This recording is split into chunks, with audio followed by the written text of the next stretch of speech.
Yo, yo. Okay, let me get everybody in here and we're going to get started.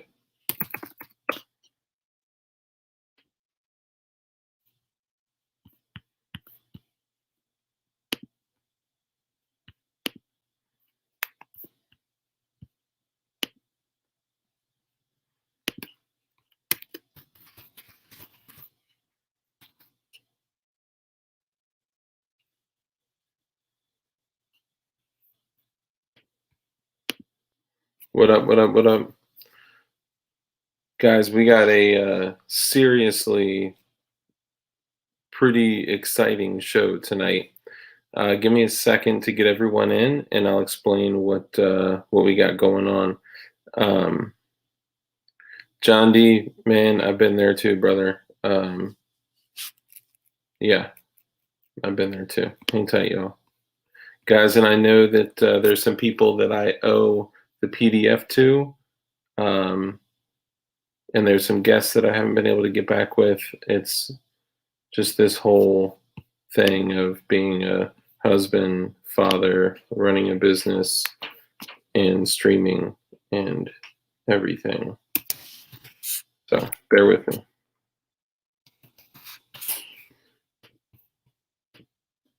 Okay, invite.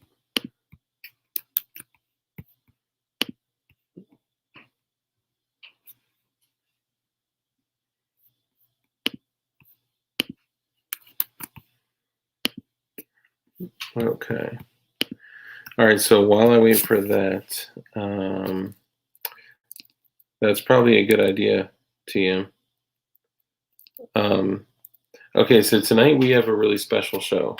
Okay, this is episode 15, I believe. And I have a friend of mine that I've known personally, and you guys will hear all this. But he survived Katrina and the fallout after, and we're going to get into some of the things that he did and had to do during civil unrest, real civil unrest, things that he went through in joining a prepper group and the dangers of joining a group, the pros and cons of joining a group. And also, he was able to interview a guy that survived a 10-year conflict of civil unrest in a world without rule of law in Bosnia. And he has all that information that individual shared with him. And that's what we're going to go over tonight. And it is going to be incredibly valuable. So stick around and we are going to get popping. Hold on. All right, let me get these. Oh, and we will also be having White Buffalo in tonight as well.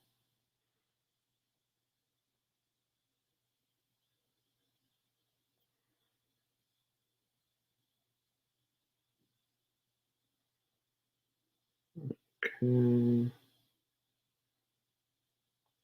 Hold on. I'm going to get everyone in. Hold on. Okay. Copy email. Sorry, I got to do this to like several different people. Come on. Boom. Link.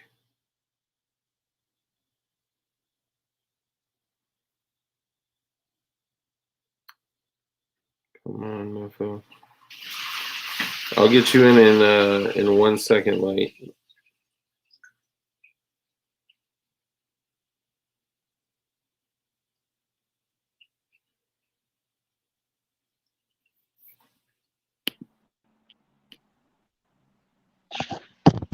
Okay, what up? Not much. Okay. So I just sent the link to our guest, and I gave the guys and gals, I gave the peeps an idea the machine gun. That was your audio Their stuttering audio. for a second. Okay, just Yeah, it for some reason certain versions of Safari jumbles.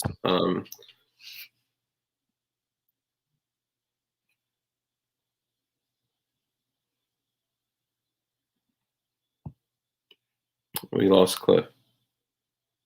Light.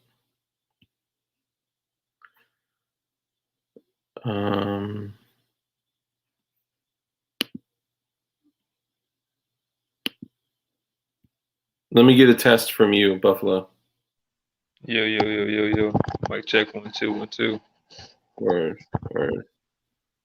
Okay. Light, you are not connected, my friend. Elevator, we just started.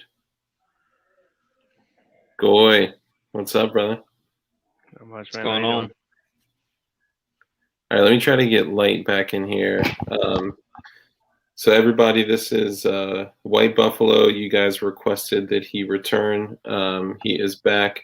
And today our very special guest is a gentleman by the name of Goy, which I kind of gave them an overview on an idea of what the conversation is going to entail. But hold tight just for a moment while we get Light back in here. So I'm Dark, that's White Buffalo, and we're just getting Light back in here. All right.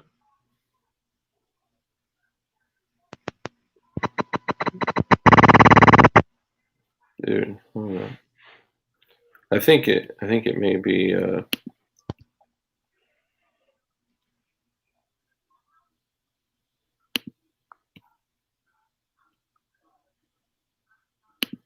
right. I just kicked him, so we'll get him to come back in.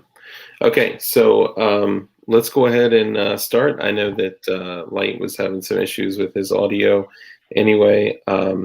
So Goy, why don't you go ahead and introduce yourself? Thank you. I'm Goy. Dark had asked me to join the show, and I owe him a lot, so here I am. He's a personal friend, and he has really helped out with personal endeavors, business endeavors, and shit hit the fan endeavors. And Thanks, dude. oh, my pleasure. He was telling me about his podcast, and through our conversations, we've shared life experiences with each other. And he said that he thought, what I went through would be of value to his viewers. So here I am. So you prior to this didn't know Carnicon or Dugan or anything. No. Your introduction was me wait a saying, second. Who the hell is this guy that's about to narc on us to the feds? Hold on, I just got back in here.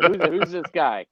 you have nothing to worry about because you look like you're being interviewed on fucking Zoom. what's that shit? Hey, FYI, if you're gonna report us to the feds, as you can see right now, give it a couple hours, we're gonna abduct you and we're gonna anal probe you, man. Like fucking straight up alien shit right now, bro. That works for me. You have nothing to worry about. Just as long as that anal probe tells me if I have COVID or not. Oh shit. you like you look like a thumbprint, so you're good. I was in the Navy, so if they anal probe me, you better give me a reach around while you do that. I don't give a shit about COVID. Fuck that. I don't know any other way to do anal probes. Hey, Mr. Goy, like I missed out. My neighbor is gonna be coming over. He's going to hop in with us off of my headset.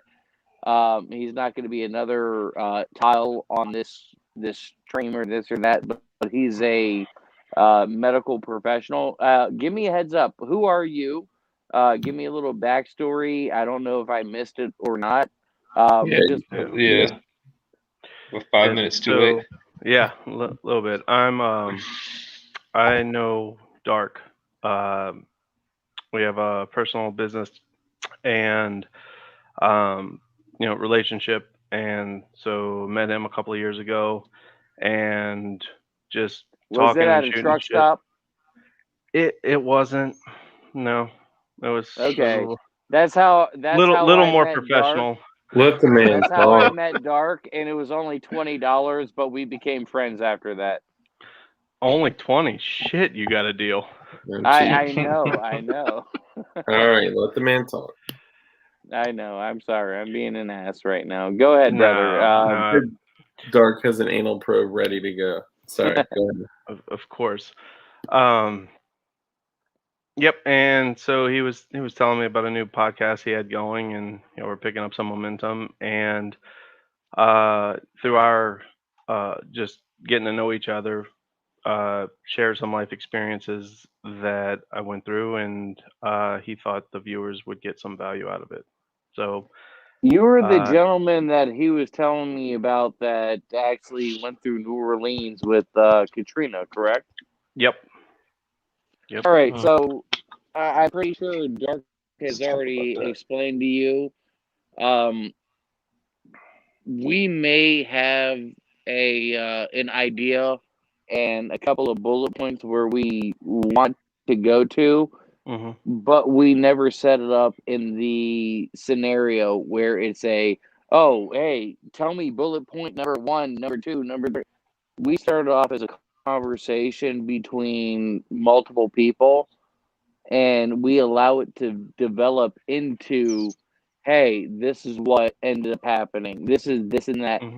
And there's times, and everybody that's been on here with us, plenty of times where they're like, dude, there is a whole bunch more where I want to talk about other things, but it is what it is.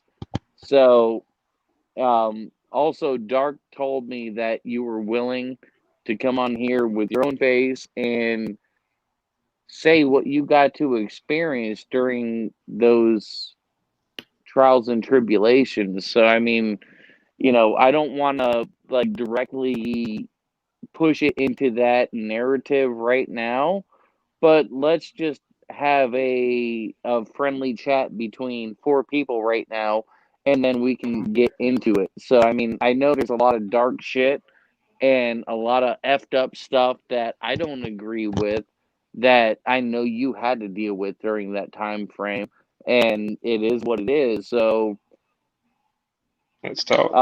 Well, let's start with this. Did you know about Dugan with Carnicon? I found out about Dugan, I guess a few weeks ago, with when talking to Dark, when he mentioned his podcast. Like I started looking into Dugan a little more. Now I'm spoke with Dark. Wait, so I guess a couple of weeks ago, you learned about Dugan. All right, Dark, fucking drop him off of this shit right now, dude. We don't need him. Yeah, I'm fucking with you, dude. I'm fucking with you. I know. I have a little bit more skin on me to break through. But then when you break through it, I'll tell you right now, you break through the surface, I'm gonna cry like a little bitch. So just watch dude, yourself. We'll When you see a all tear cry. coming, when you see this little tear coming, Cry together. We'll all cry together, man. I'm a mean motherfucker, but I will cry too. Yeah, I would say it was probably about 8. God, what month are we in? It was like the summer. We're in the second month right now, right? Yeah, we're not in summer anymore. Third. So last summer, I was not March, April. I guess it was like around like June maybe. Okay. Dark sent me a link, and it was the first time I saw Dugan, and he was talking. It's just some like stuff. me to send you my own link. Right. Where were you guys like talking on? Was like Discord or some shit? It was Discord. Yeah. Okay, I wasn't there during that time frame. I don't know about the Discord era. I came in, right after the Discord era, and I ended up connecting with Dark, and Dark put me up with Dugan, and that's how the podcast and these live streams came about. And like, legitimately, I'm not knocking Dark and I'm not knocking Dugan, but at the end of the day, my mentality and my drive was the driving factor to be able to get Dugan to be a part of both of those things. And Dark was the guy who introduced me to Dugan. And this is how we are where we're at right now.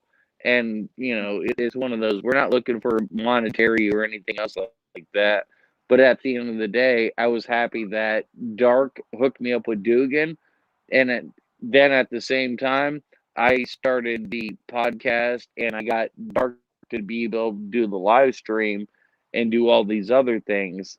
So it's one of those where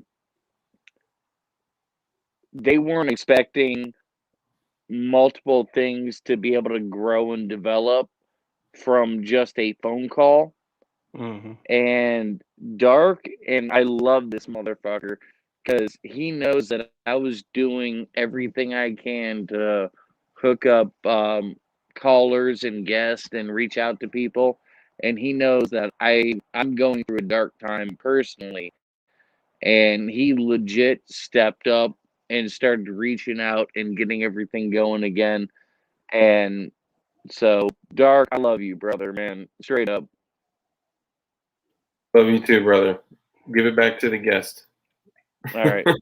I'm going to shut the fuck up now. All right. So what do y'all want to talk about?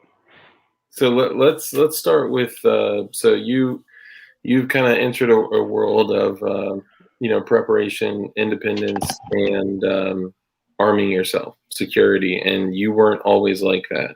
No. So what kind of things have you ventured into, and then let's go back to kind of where that came from. All right. So I guess to generalize it, just thinking, all right, if Uncle Sam's not there, you can't get on the roads, you don't have electricity, don't have gas, don't have anything that you rely on every day of your life. What do you do just to get to the next day? Uh, and it's like the bare essentials. And so I look at what do I need? How long can I sustain that? And after that time frame, how to modify. And all of that came about when I experienced a situation. Let me ask you a quick question. Yeah. And you don't have to go in depth or anything. Mm-hmm. Do you have a wife and children, or are you single? No, I have a family. Okay. With That's all kids. I need to know. Okay. With kids, that's a Mm-hmm. lot different than a single Different mindset. independent man. You understand what I'm saying? Absolutely. So no, that makes a lot more sense to me because pretty much, yeah, literally everybody on here right now has a family, and Okay. that means with kids. We're not going to say our wives or this or that, whatever it may be, but at the end of the day, it is you're not an independent person trying to survive for yourself. It's different. You are a gentleman trying to provide for a family unit. So Correct. this is one thing that I had to ask, because if you were just a single male, you don't typically apply to the rest of us. No. And when I first was like got to a situation where this was a like of importance to me, where it was like eye opening, I was single, but I also still had immediate family that would rely on me to protect them. So not my family as far as wife, children, but my family, mom, siblings, cousins, dad, like other people who would come together to make things work. So that's always a I don't think anyone is just that lone person. There's always a core of people who you would you would do everything for. Right. No, I completely agree with that. And it was just one of those where I was trying to figure out if it was you being a independent unit, but you said that you have a family unit that Mhm. you have to provide for, and that takes different priority versus you just being a independent individual who can handle roughing it, with a tent or a fucking sleeping bag in the middle of the woods or Correct. this or that.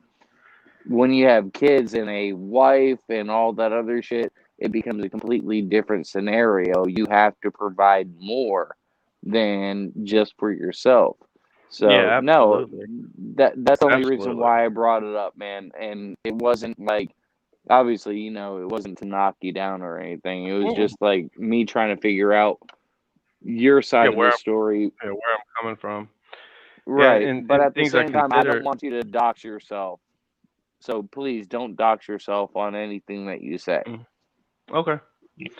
Yeah, no, I appreciate that. No, the things that I like 10 years ago when I took a different mindset to all this stuff. It was just me, and it was I'm gonna put everything I can carry on my backpack, and that's it.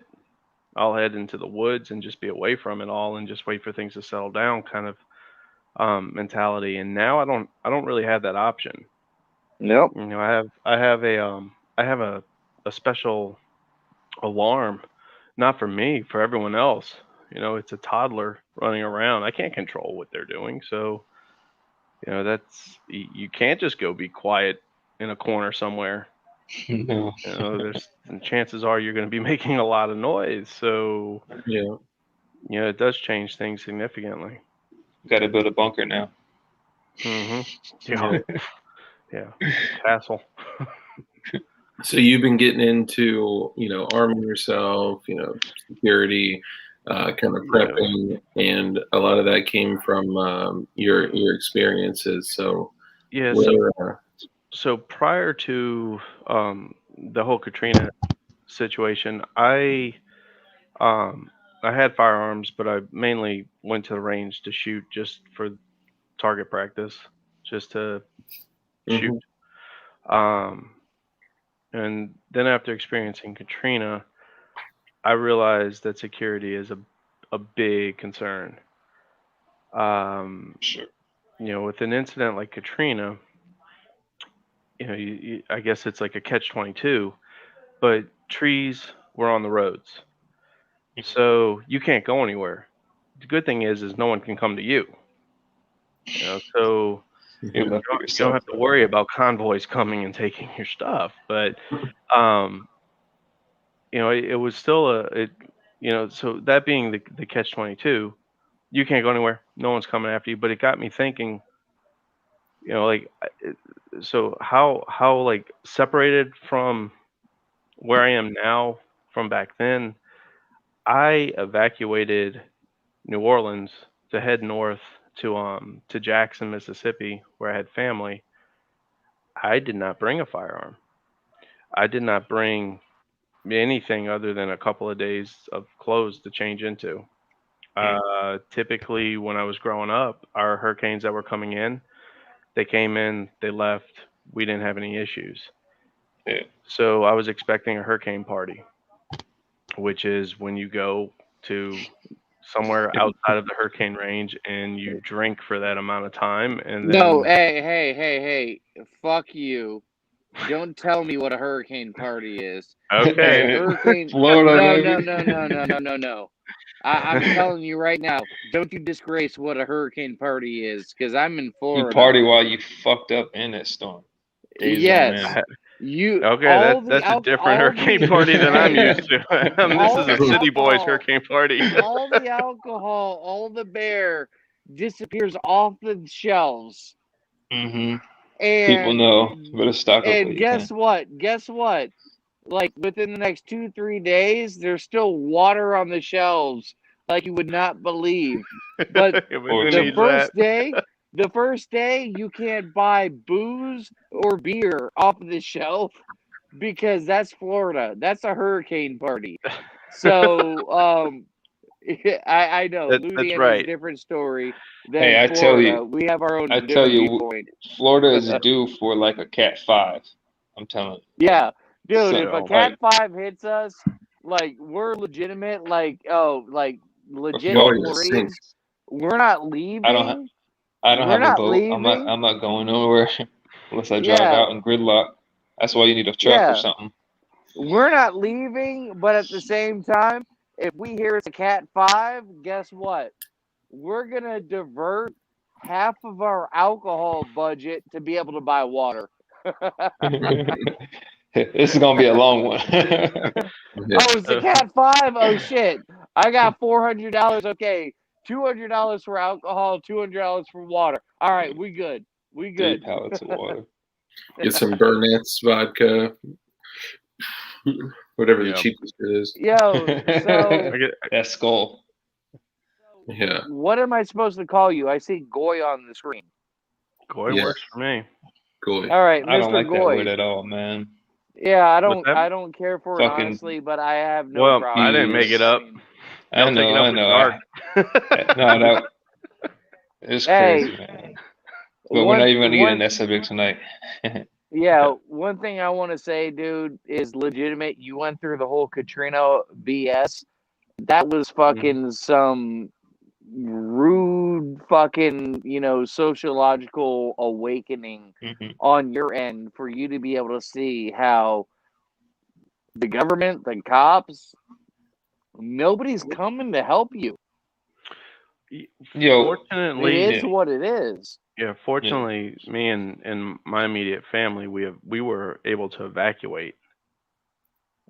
But Mhm. where I saw like just complete chaos is when we went back to go get our stuff, to go check on our property and to make sure things were, still Well, standing.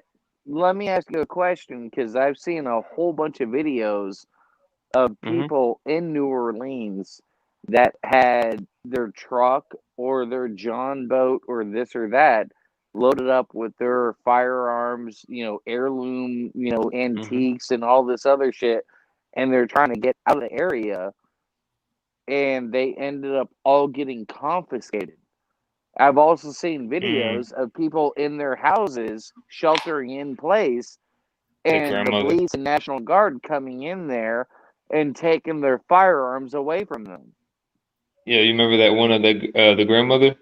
Ma'am, do you have Yeah, any guns? no, It's a peaceful conversation. Do you have any guns? Yeah, I have a gun. Can you show us? yeah. Here's She a shows gun. She's got a gun. They tackle a her. I'm little like, yo, you revolver, almost killed and grandma. they Like, what beat the this fuck is wrong fucking with like y'all? haven't 76-year-old seen that. woman Civilized, like down. 0 to 100, real quick. Civilized, Yeah, non-civilized. Like, fuck is wrong with these 70 cops? a Shit's 76-year-old crazy. woman. They fucking tackle her like she's fucking about to fucking Mm. gun down the whole fucking SWAT team. But Yeah, end of that the is a day, I problem we mean, had in New Orleans with Yeah. 76-year-olds taking down SWAT teams. That was a big oh, issue. dude, I'm telling you right now, like I would love to hire all Second those biggest issue. 76-year-olds, and we could take down governments around the world, man. Like That'll be legit, I'll my pay homeless for this. person army. Yeah. No, I haven't seen those videos. I wouldn't doubt it. Mm. So there was some, firsthand account stuff that I've seen, and then there's stuff that my friends have told me that they witnessed, and they saw some stuff that I don't approve of. Yeah. So, Tony, you said you were able to evacuate. Like, walk us through Wait, that. hold on. He said there's things that he didn't approve of. What are the things you didn't approve of? Is Oh, this civilians or this like Law military or enforcement. police officers, law enforcement, it's so National Guard?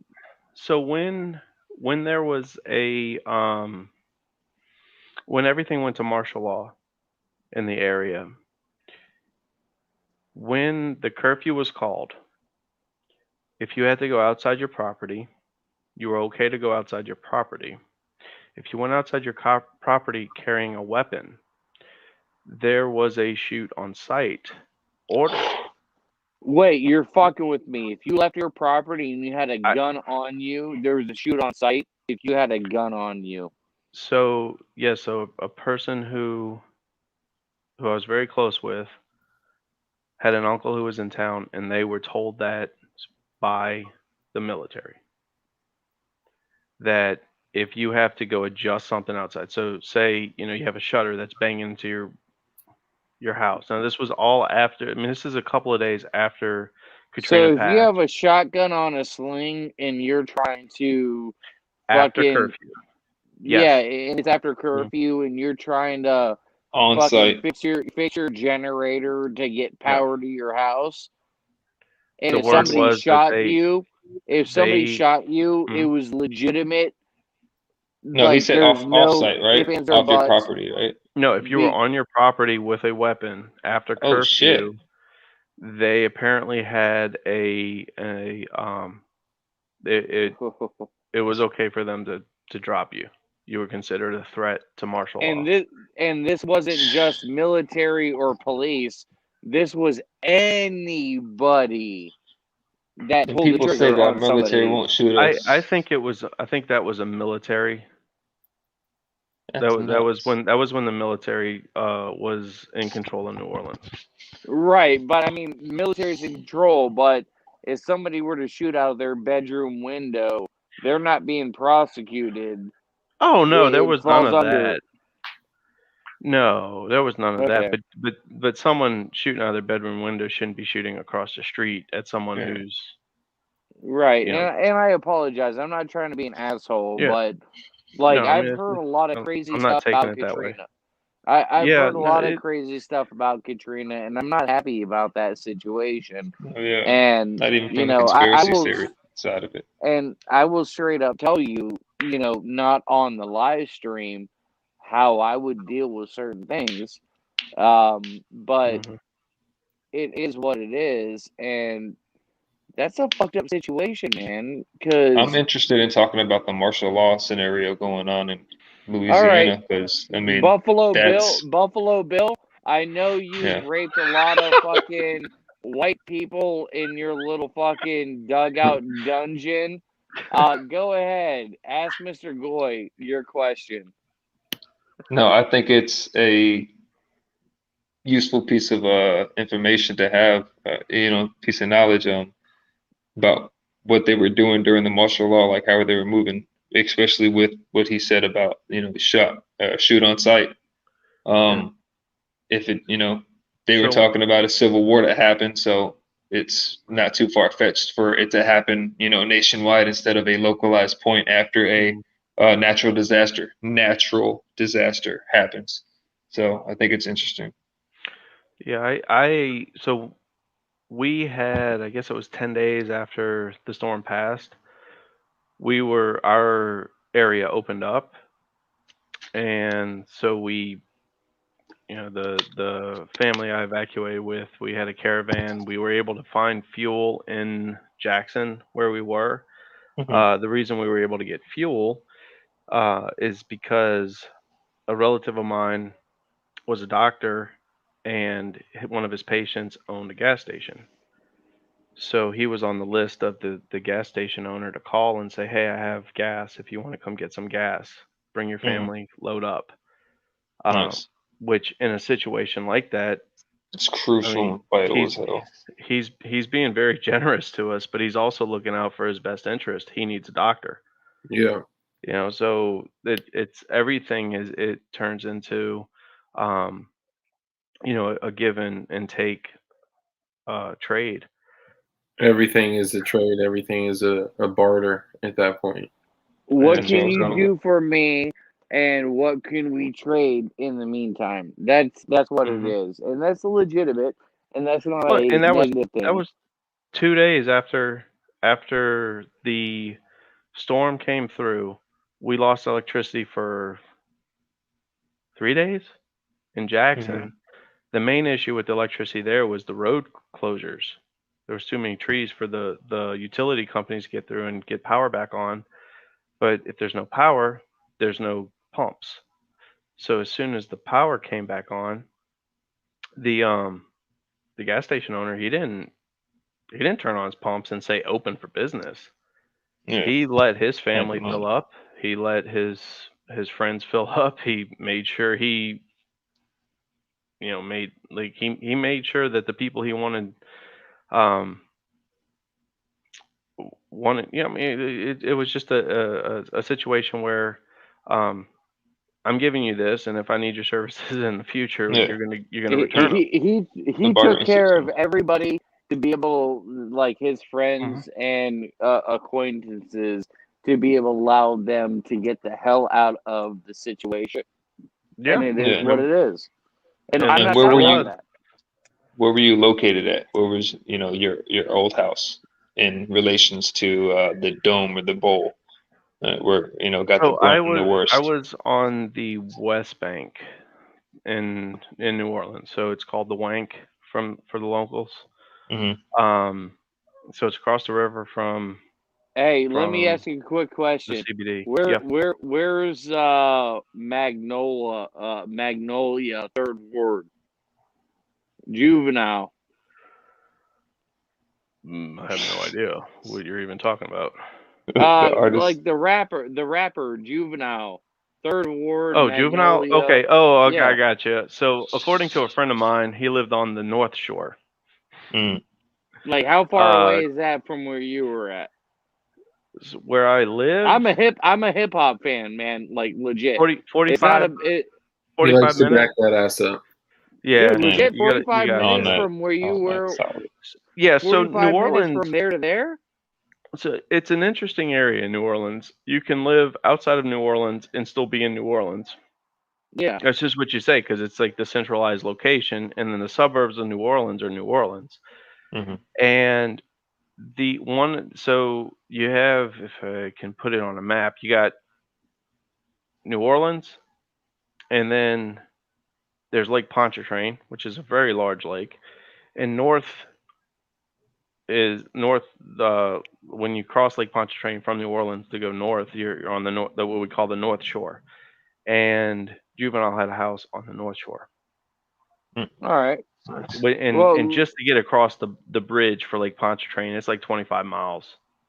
So let me ask it's a you. drive. Let me ask you a quick question, because everybody that's not a Floridian, and obviously you're close enough to Florida to understand what alligators and water moccasins and shit like that, it's actually not that big of a deal to fucking swim in fresh water.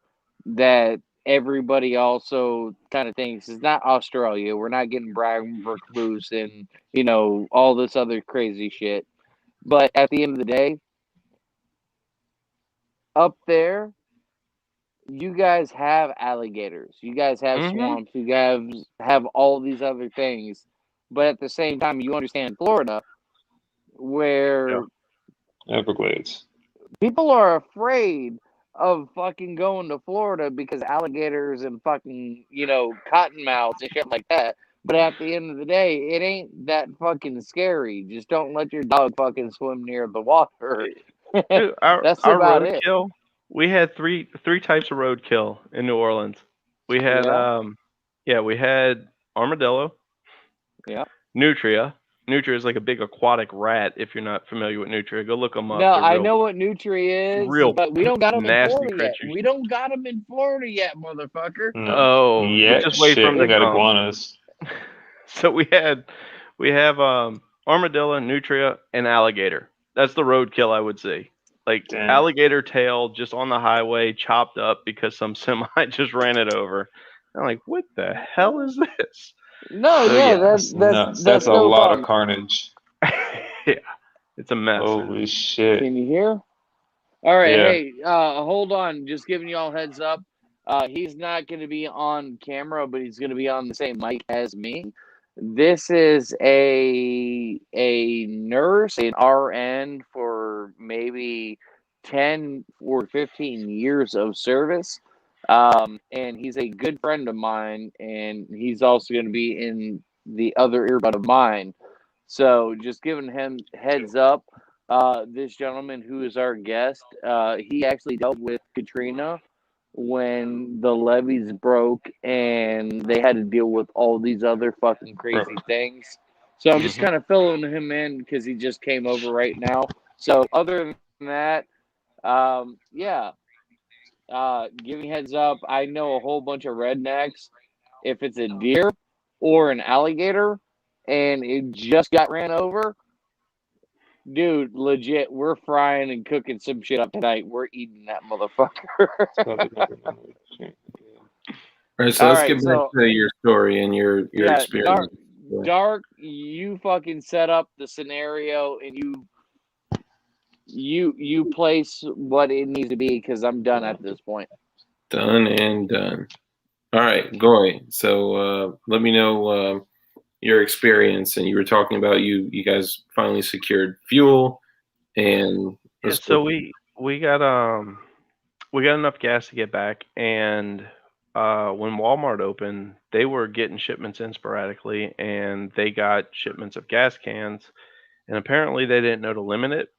So I had an uncle who went and got about 2 dozen gas cans, and then when we got the green light to fill up our cars, we filled up all the gas tanks, which allowed us to get to New Orleans and actually back. Because at the time that we were able to get into New Orleans, it was still under martial law. There was no electricity, no utilities at all.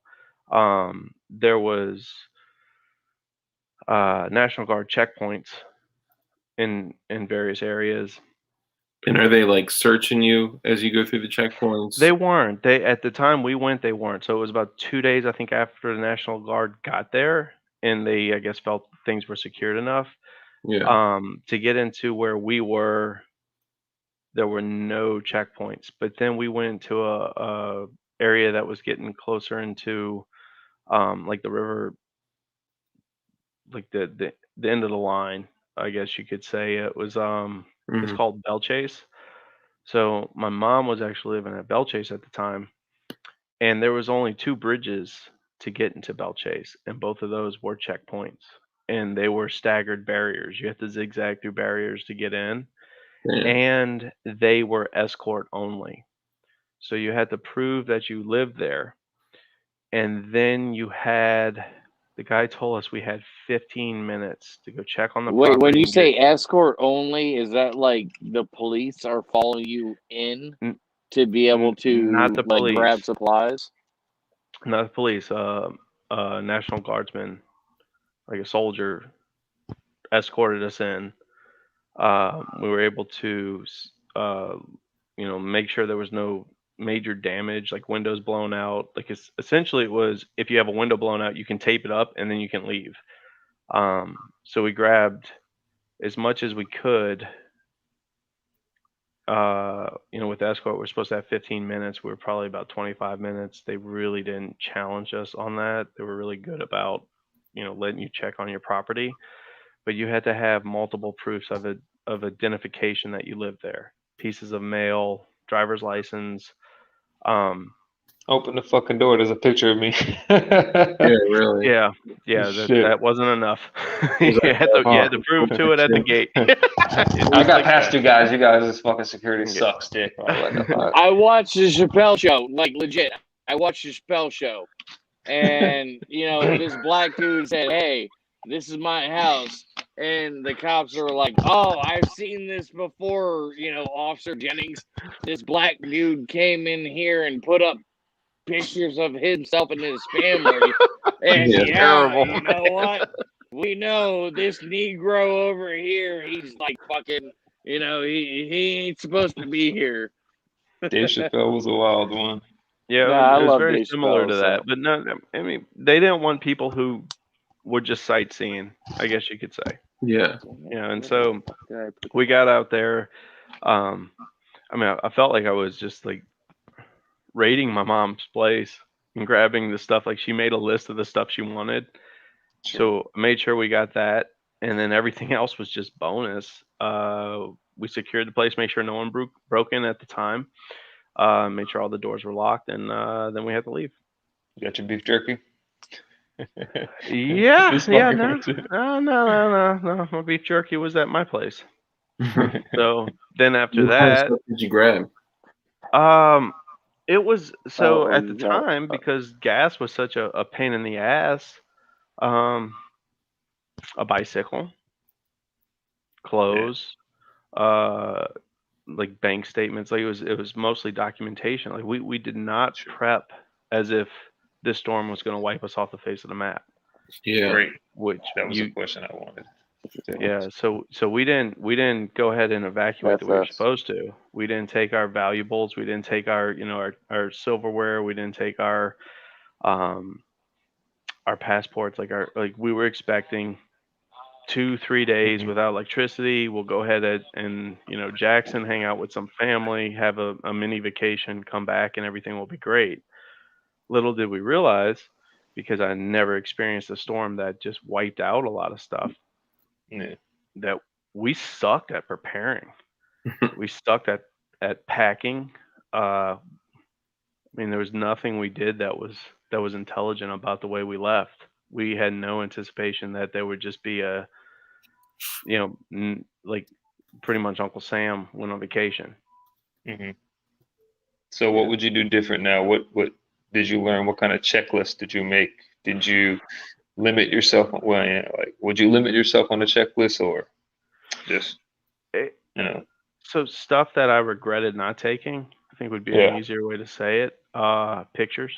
So back at that time, digital files were like digital photos were just a thing coming up. It wasn't something that people did standard. So Mhm. pictures, um, important documentation, um, stuff that I normally keep locked up, like social security card, birth certificate, um, passport, uh, not all my bank statements, but a couple of bank statements, just so I have the Okay. documentation if I have to, locate those numbers. Um, clothes, much more clothes than 2 days worth. Nice. For Um, sure. yeah. Like firearms. That was the biggest upset when I didn't look at a firearm as a practical tool. I looked at it as like a hobby. Hmm. You Um, actually didn't have a fire, like didn't. I don't want to tell the story for you, but you actually went and acquired one, right? yeah, and for me to feel safe to go back to New Orleans, as soon as the stores opened back up, I went to Academy. It's like a sporting goods store that was down there, and the only weapon I could purchase was a rifle or a shotgun. Pistols were not allowed for out of state residents. Yeah. And so I said, okay, so what do you have? And they're like, well, Anything you hear that you want to interject or talk about, fucking literally just jump in and say something. Keep and going, boy. and so what he had available was a shotgun, like a The 18-inch old barrel. 870, right? What's that? The 870, No, Remington 870. yeah, it was just a basic shotgun. And then he asked me a question that I never thought I would be asked. What do you plan on shooting? And I said, dude, look, I'm going back to New Orleans to make sure my house is secure. And he said, okay. So I got you. Yeah. I was like, I don't plan on shooting anything, but if I have to, Bears. and so at the time it was a very awkward conversation because I Yeah. didn't look at firearms as self defense. I looked at it as like Hollywood fun, you know, um, as a hobby, as a game. And so I said, so what ammo is best for that? And he said, we're all out of what would normally be best for self defense, but here's birdshot. I was like, thank you. Yeah. Anything to get me where I need to go. Pepper. Yeah. Yeah. And he expressed, it's not going to put big holes in anything, but eventually, you'll either scare someone off or it'll be effective. But it's Oh, I've seen many worst people case. die from a birdshot. Oh, really? Yes, sir. Yeah. I've seen it firsthand. Excuse me for the interruption, but This is the medical professional, y'all. Yeah, I mean, I'm sorry, I don't mean to interrupt. I'm just listening, and you're good. you know, I totally agree with the. I know I own firearms myself, multiple, but when it comes to like a trauma shot or what we call a GSW, you know, gunshot wound, the shotguns are especially different than other GSWs because you usually either have some idiot with a bird shot, or then you have a smart person with a buckshot. Either way, they do a lot of damage.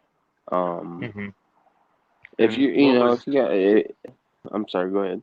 Yeah, what was explained to me, to get, I guess, into more detail, is you've seen the injury, and what was explained to me is if birdshot will open up enough wounds that someone will eventually bleed to death. And that was probably depending on what it is. Yes. And the words he said, I was just like, what? You take a birdshot to a foot. It was just it was like someone just hit me in the face with a bucket of cold water. That's what I'm actually looking to purchase a weapon for, is to protect my life, but at the expense of someone else's. And realization. I was like, crap. But well, I mean, shotgun's a good weapon. I used to do trauma, and I can say this without violating HIPAA. I used to do. There's a level 2 trauma center in Hudson, Florida. You can look it up. It's called Regional Medical Center Organic Point, and we used to have GSWs all the time. And I used to work the trauma unit, which was basically once they got stabilized from the ER, they would come to our unit. And the bird shot, most times it was just minor wounds because it wouldn't penetrate, deep from what I saw. But granted, you take to the chest, 1 foot away, it's a different story. But I saw things like 9mm. We had to take him out and stuff like that. So I guess what I'm trying to say is, it just depends on where it's aimed. 3 shots. I mean, you take a bird shot and you put it in someone's face. That's end game. I'm gonna quote one of my it's a messy business. It's a long recovery, and I'll digress. No, it was interesting to hear that perspective. I'll quote one of my favorite instructors that I've never met, which is old Thunder Ranch. Jesus, what is his name? Clint Smith from Thunder Ranch. He said, everyone's worrying about ballistic gelatin and expansion and all this. And he said, fuck gelatin. Gelatin's not going to tell you a damn thing. Here's what I'll tell you about terminal ballistics. Pistols put holes in people. Rifles put holes through people. Shotguns, the right load at the right range will forcibly remove a chunk of shit from your opponent to the point where someone will have to come in and clean the shit up with a fucking shovel.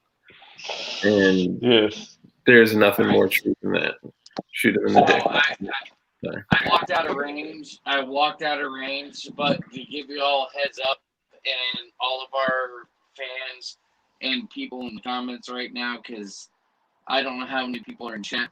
I'm about to hit the chat button. Hopefully I don't fucking drop out of what we're talking about. But I was trying to talk during that time frame when I walked away. Give you all heads up, like Dark was talking about, what Clint Smith was talking about. And the same thing I brought up to James Reeves. And I said, hey, you actually teach fucking, concealed carry self-defense drills, right? He's like, yeah, I said that earlier. I'm like, okay, cool. And you also said that you trained with Clint Smith. Yeah, man, I fucking love that guy. Fucking ornery bastard, blah, blah, blah, this and that. And then I asked the question, do you teach in your self-defense drills? Fucking shoot the motherfucker in the fucking groin. He's like, no, I don't train for that, or I don't do this or that. End of the day, Clint Smith says, you pull your gun out of fucking retention, out of holster, out of fucking belly draw, lift up your shirt, this or that. If the first shot you can get is on the person's genitals, it is what it is. Shoot him in the dick. In the dick or the pussy, very limited chance you're going to try to fight after that. I can't think of a place I would be shot where I would put up a fight afterwards. Yeah.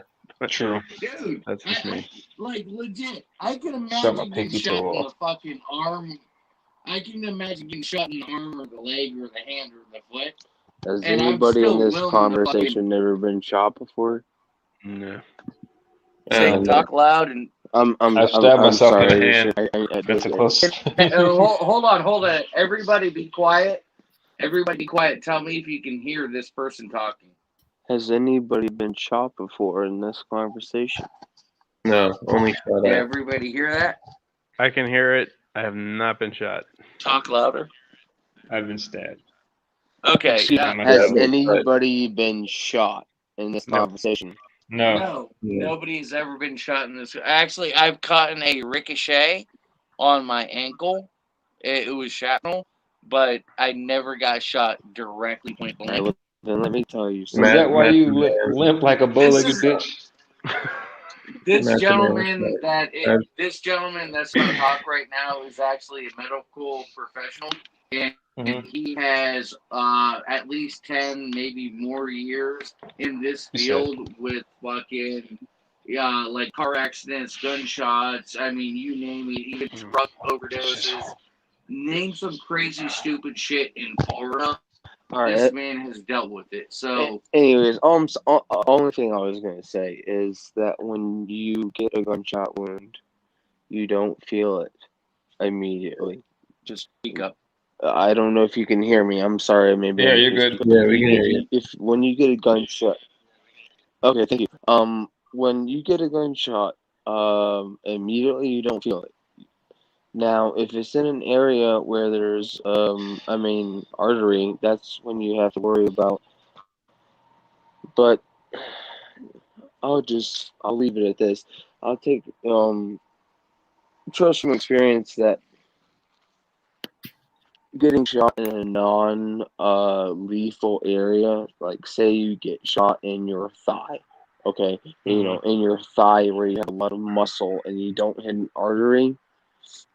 You don't bleed to death. You're shot. It's pain. It's pain. It's bleeding, and then infection.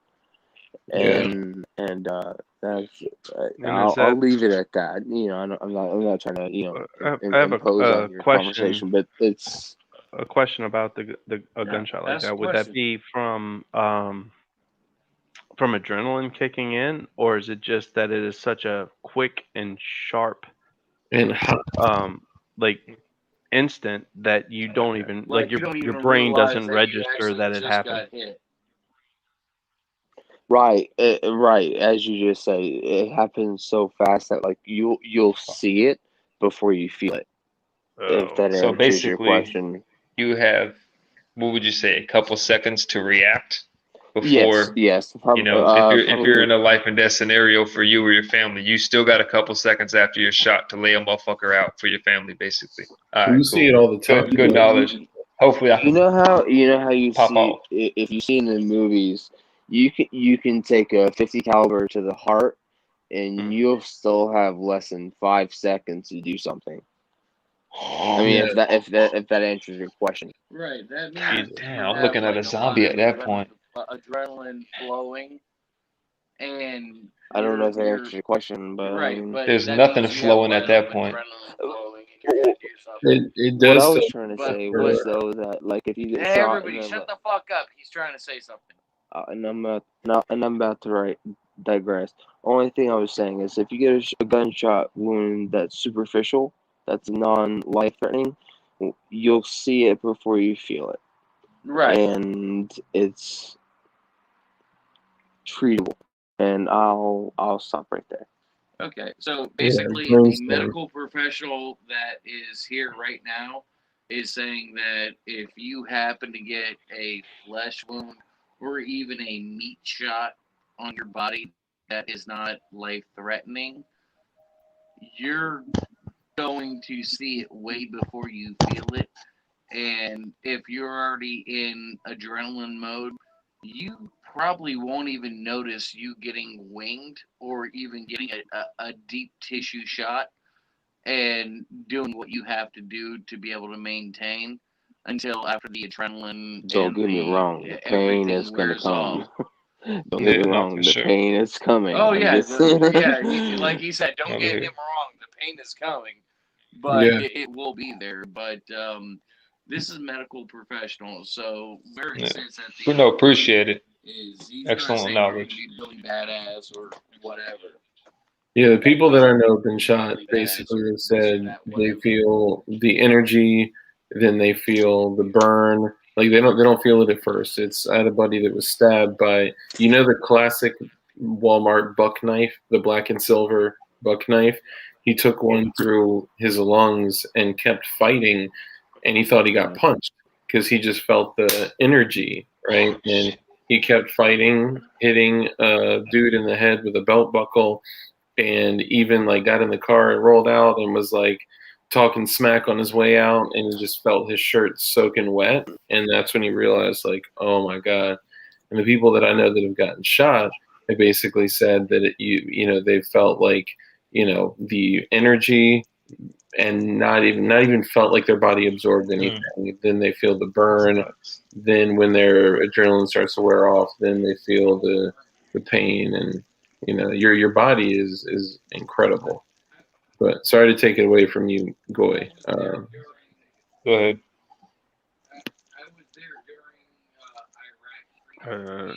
Have no idea where I was. No, that's all right. I We think were we're talking. way back of getting Guys, armed so I could go back home. if you guys are splitting the AirPods, we can like barely hear one of you in the background. Are you guys talking right now? Yeah, I was gonna say Iraqi freedom was the beginning of enduring freedom. So I've had friends, Marines, Army, and shit like that got 7.62 by 39, AK rounds that went through them, and the only thing they actually felt was, I felt a little nudge on my body, and then it felt super warm inside of me, and then all of a sudden, shit wasn't working. So I mean, like there's different responses and all this other stupid shit, but I'm gonna shut the fuck up. Dark, this is your gentleman, and he, from what me and you spoke about with Katrina, and just Mr. Goy, just giving you heads up. Dark told me he was like, he's not too willing to deep dive on this kind of subject just because it was like very, very touchy and sentimental. So I'm gonna back off and I'm gonna let Dark take this whole conversation over, and I'll unmute myself when I legitimately think I want to ask something that could be pertinent. Other than that, I'm just gonna mute myself and go from there. So I apologize for being an ass and taking the whole stream up right now. You're good, You need to stop apologizing to me. Yeah, you're good, man. Until a tear is coming out of this eye and it's dripping right here. When it gets here, apologize. Otherwise, I'm fine. Okay, then fuck you, fuck you, fuck you, fuck you. Yeah. Oh, never mind. Okay, Never yeah, mind. I've been apologizing. Because we got our first comment here. It says Light rambles too much. Okay, no, all joking aside, we left off at we got a Remington Bird shot. 12 gauge, Shot the bird shot. and some bird shot. So that was phase one. Phase two was transportation. So we had gas to get to and gas to get back. And what we did was when we got to a certain area, uh, traffic was terrible because they opened up for a lot of people to come back to town. So traffic was awful. And so um, some some skills that I had prior was map reading, and also when I traveled, I didn't always take the interstates. I would take back roads, back highways, old highways because they're less traveled. But You that say also gets map you where reading? Were you in the military? no, no basic map reading because now everything is on a No. GPS. It's on a Oh, okay. All right. iPhone, like basic. I had an I atlas in my got you. That was car. the only. Yeah, no, just basic road map reading. Yeah, that was the Um, only question I had because when you said map reading, typically most people that I know, either you're a Boy Scout or military if you know mm-mm. how to read maps. So okay, I'm muting myself again. I'm sorry. I was just asking that question. No, it's a good question. Like at the time, GPS was available, not as popular as it is now, and now everyone uses a map on their phone. Our phones were done. Like there was no phone communication. There was no internet. There was nothing. You know at the time that happened to me, very few people, if anyone, had smartphones. So taking an atlas, I always kept a shitty atlas in my car Yeah, that great. had the major roads on it, and uh, when we took our path, if we hit resistance, um, people just followed me. Like the family that I was taking to town, they just followed me where I was going, and so we had a couple of different plots of where we were headed, and when the main road just didn't look good because we had limited gas, we didn't want to waste it in traffic. We detoured and were able to hit roads that got us in the town where we were going much quicker. And so something I did just because at the time I didn't think I was doing anything productive. I learned alternate routes just because I was bored with the highway. So I took alternate routes. Um, Became very practical. Yeah. And when we got to town, so this might be disappointing to a lot of people. When we got to town, we had little walkie-talkies, and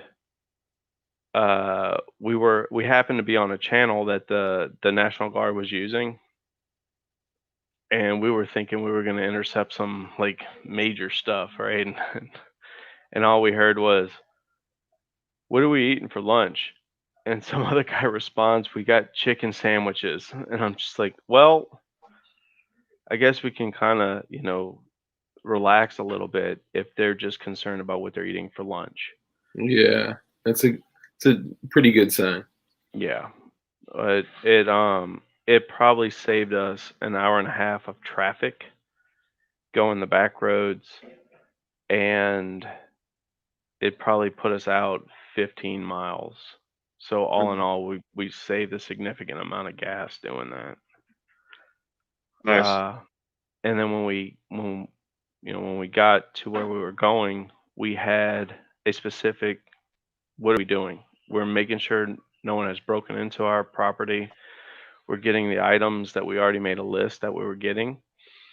We collected, and then we essentially left. And Hey, that was let me it. ask you a quick question. Yeah. During that time frame, roughly, how old were you during that time frame? Like we're not trying to dox you and get like any Early information to be early able to 20s. early Okay. 20s, Yeah. like early 20s where you can handle a long gun legally, or early 20s where a shotgun and a hunting rifle was You can get a rifle at illegal for you. 18. Yeah, Yeah, right. I A rifle and a shotgun pistol is like 21. so where I came Were from, you before 18 was those? was a legal age, so I was well above that. Okay. Late teens was where we could purchase any firearm. Um, yeah, so when all of that happened, I So was in my early 20s. Okay. right. So basically, what you were saying is you guys disbanded from the area, and then you guys ended up coming back, and you So were trying to basically hold down your property and stuff of that nature. not Like, quite. So what we did was we got the okay that the area was open for travel, meaning the roads were cleared, and they were because at some point the roads were not okay for civilian travel. It was only okayed for clearance travel. When they opened it for yeah, clearance, like when they opened it for civilian travel, we went back essentially to get our personal belongings and make sure our property was okay. There was nothing there for like at our property. Like there was no stores open. The food in the fridge had spoiled. There was no restaurants open. There was right. still It nothing was there. legitimately just like it was like collecting family heirlooms and pictures to be able to grab and go at that Yeah, point. essentially, yes, yeah. Has So your we home we been wanted broken Valuables. to get valuables. I wanted to get, so I too went to get a bike because as soon as Walmart opened, there was no bikes on the shelf. So I went, picked up a couple of bikes, my firearms that I left behind. I wasn't as big on the family photos. I let someone else in the family take care of that. And to secure the place, make sure that nobody was squatting at the time. Uh, and then it was pretty much saying goodbye to that. We didn't know where that was going, and it in? was just we got everything that if we can't come back to this property, um, what are you gonna grab? And that's what I got. And fortunately it all worked out to where we could go back and, get our other stuff. But that's the mindset I had, was if this is the last time I'm gonna see this place, what I'm Was gonna your get. house broken into when you went back, and what was It it like clearing it with a shotgun? That had to it be it was nerve-wracking. Um, it was definitely nerve-wracking because I was not trained to clear. I was not trained to, like, I fired that shotgun a couple of times in the woods just to make sure it worked. Um, I was not prepared for that situation beyond I'm expecting that if someone is squatting, the chances are they will leave if they see me versus we're fighting for property because there was much more stuff happening yeah, in the whole area than what was just happening in my neighborhood. So I wasn't expecting like anything.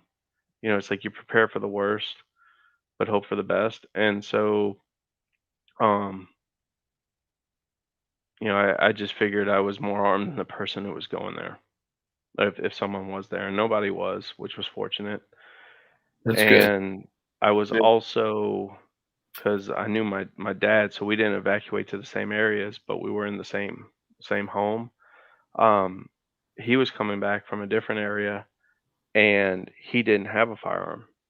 So I wanted to make sure it was safe for him to show up at least by the time I was there, and I was Yeah, able to get in touch with him and let him know, everything's fine. Um, you don't have any utilities. There's no leakage. There's no flooding. There's, um, everything's still locked up. Uh, good luck yeah, for when he went back to the property. damn. So after you came and you gathered everything and you hit the road, like what happened next? So so so we had to hit multiple properties. Then we went to where my mom was, um, which was a blockade. We had to get through that, and then once we loaded up, we communicated. We got into, um, you know, hand radio range with the relatives we went there with, and they decided they were going to stay at their properties um, for the night before going back. And we said, well, we're heading back. And what we also did, because we had extra fuel, was we topped off another car to Mhm. get another car out of there, because we all evacuated in one car.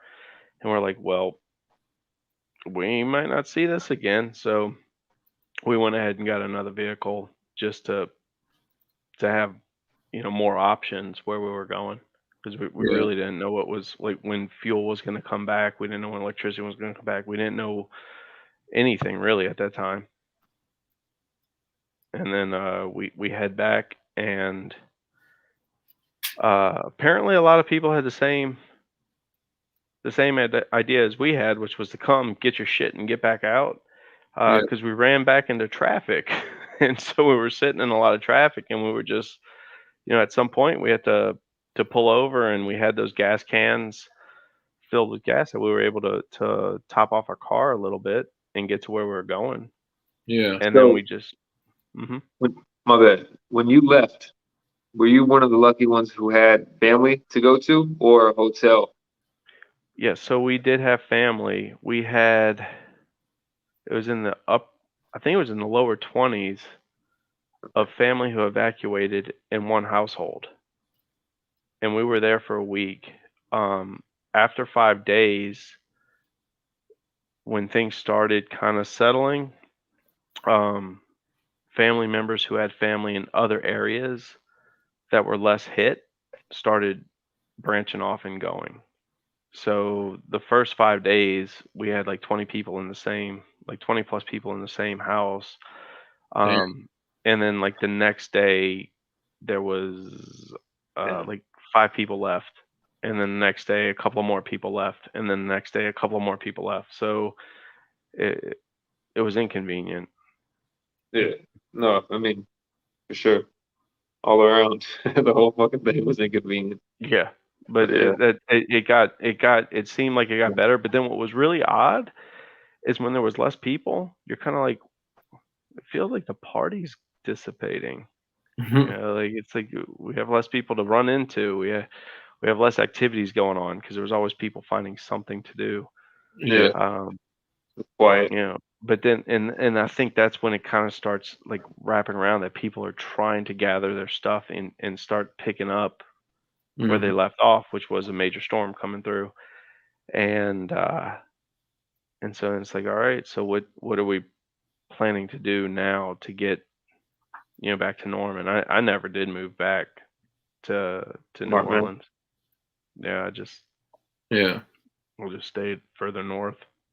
Now, after that, when you'd gone through all that experience, and I can only imagine like the stresses of like when you're truly clearing. I think all of us have like firearm owners have cleared their house when they hear a bump in the night, or when they think they hear something or see something. But when you really think that there may be a threat in the house, and or even untrained, and you're clearing a house, like that's some terrifying shit. And hearing that you had to go through and clear several different properties just to get basic shit, like that's going through those types of experiences, you know going through the process in your head where you say like, okay, am I going to be okay with taking someone's life if needed? Like that's a serious conversation to have with yourself. So going through all of that, and realizing the lack of preparation, what path did that set you on? And you even said like you ran into a group, like a hmm preppers Yeah, group. Tell me about that.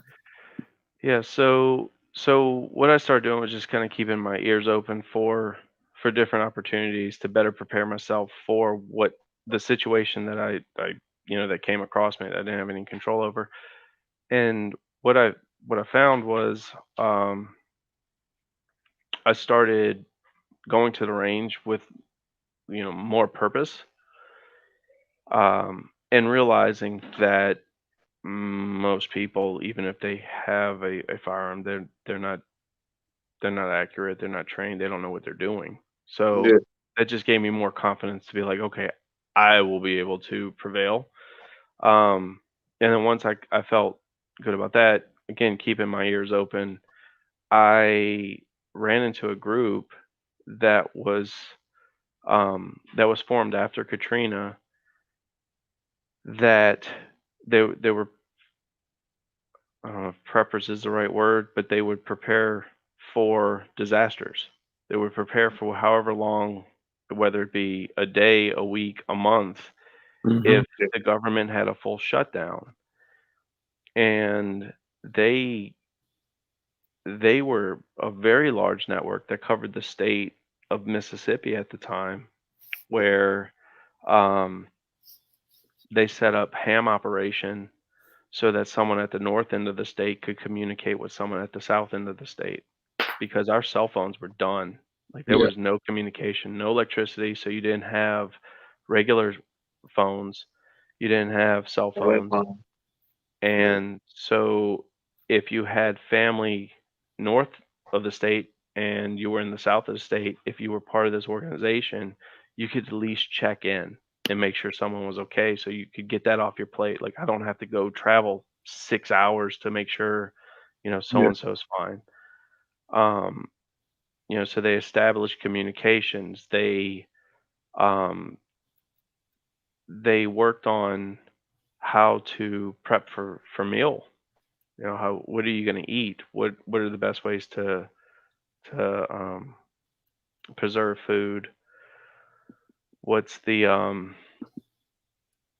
what, like, how much can you take with you? Do you prepare to be completely mobile, or do you prepare to be stationary? Mm. Um, they looked at things as far as security, because they knew if you're going to be stationary, you're going to have some form of security. Uh, so they had a lot of things that there were some things that I took away from them, and I was like, this is valuable, and I will implement. And there were some things I'm like, I don't think that's going to be practical. But it was like little hints of things, like little, like nice little tips that they provided.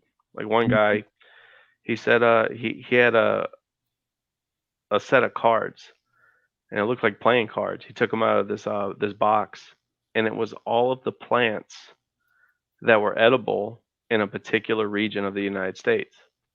And it had the picture of the plant, and it had the name of the plant and the region. That's dope. And That's Light's thing. He was in agriculture for like a decade. and it's like I didn't know what was edible, but to know what was edible, you might not enjoy your diet, but at least you could get some nutrition and know you're not eating poison. And so there was a lot of tips that I picked up from that organization. Um, they also did scenarios, like bug out scenarios. They did trainings as far as they would get a firearm instructor to help people learn to shoot a firearm and to get certified for concealed carry. Like they did a lot of things to really help people be, to some to some extent, less reliable on the government if something did fall through, like it did in Katrina. Yeah. So was this more like a militia group, or like you said, And just a group, a community, or a large group of people who had the same mindset? Like, hey, we got to prep, we got to get prepared for this thing. Because I wonder yeah. if that's in Florida or is it throughout the country? Is it each So individual state matters? Yeah, go ahead. so they were very, very, very particular in how they designate themselves. And every time we met, and it was very casual meetings, every time we met, they said, we are not a militia.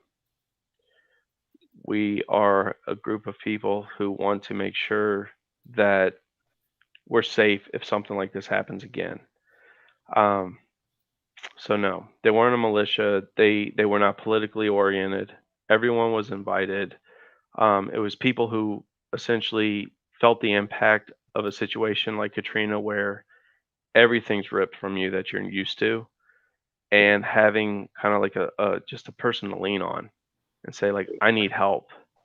And yeah, they really worked it out to where, I didn't feel like I'd have a problem for a couple of weeks. I have to take a second. I'm sorry. It seems that the Federal Bureau of Investigations has joined our conversation. Hey, Fed, is it bad that my old IP router name was Fed Killer?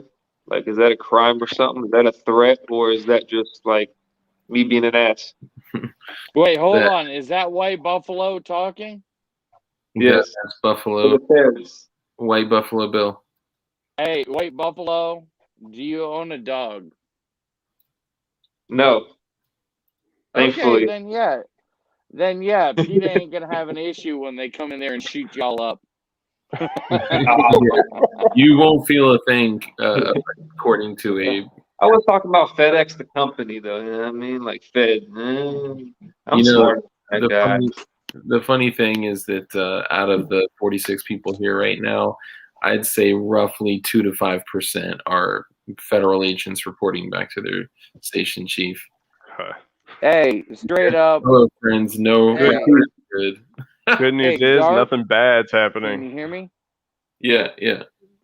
Who's the motherfucker that sounds like they're going through like slow-mo fucking deep fucking reverberation shit? Who is that? I don't know what you mean. Okay, because when you were talking and I was like, hey, Dark, I heard, yeah,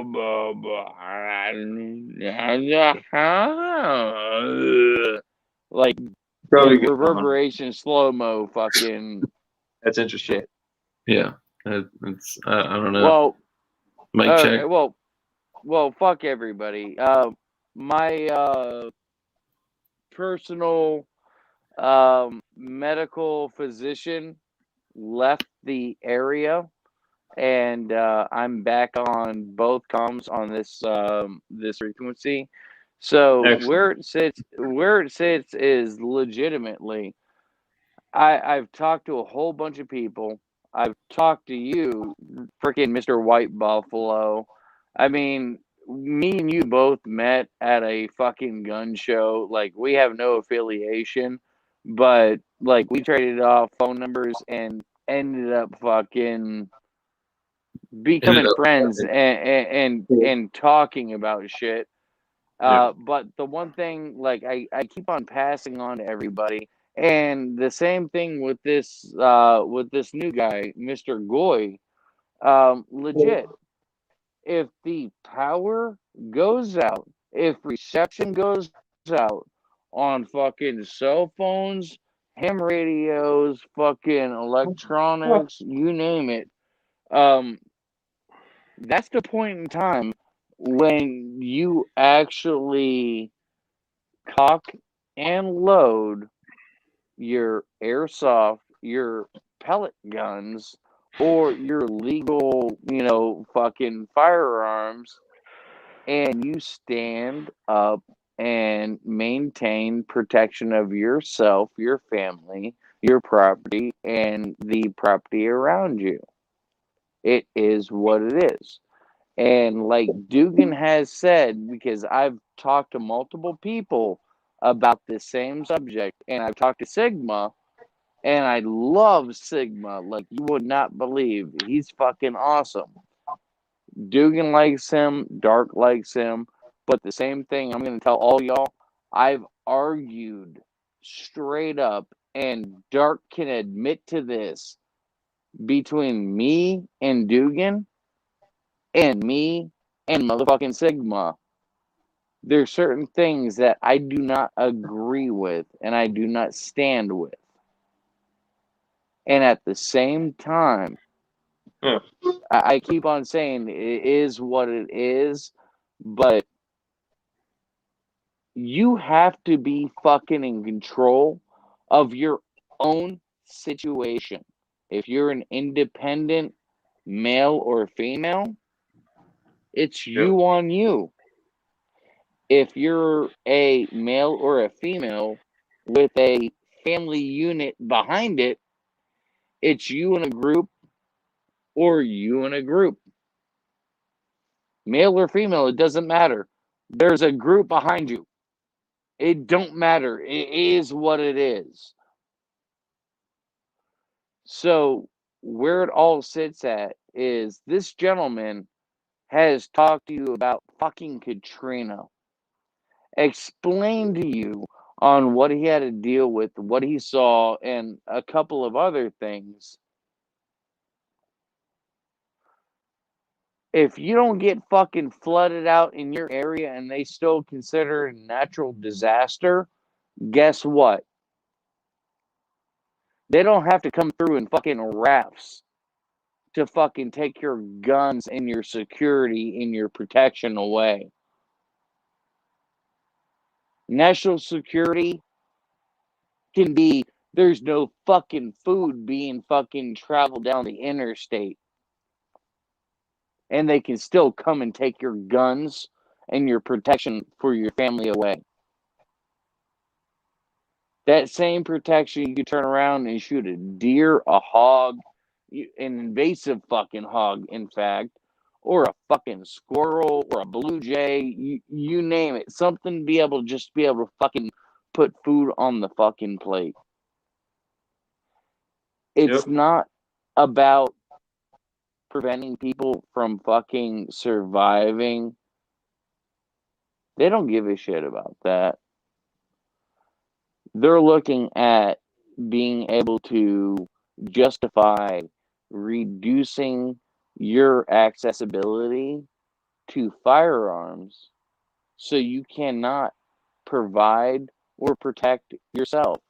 And they're going to turn right around and say, oh, fucking the police will be there. We're paying them ample amounts of money.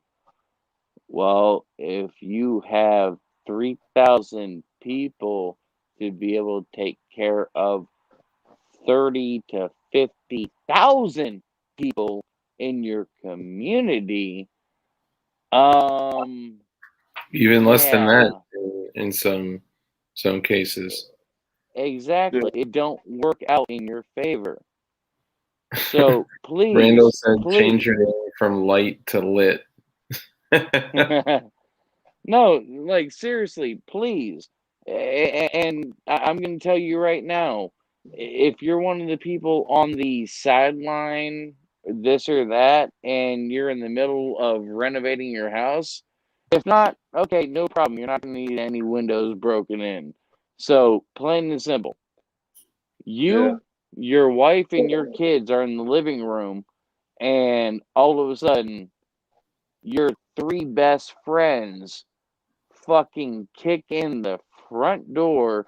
Meanwhile, obviously, they're going to kick in your front door, meaning that they're not damaging or breaking in your windows.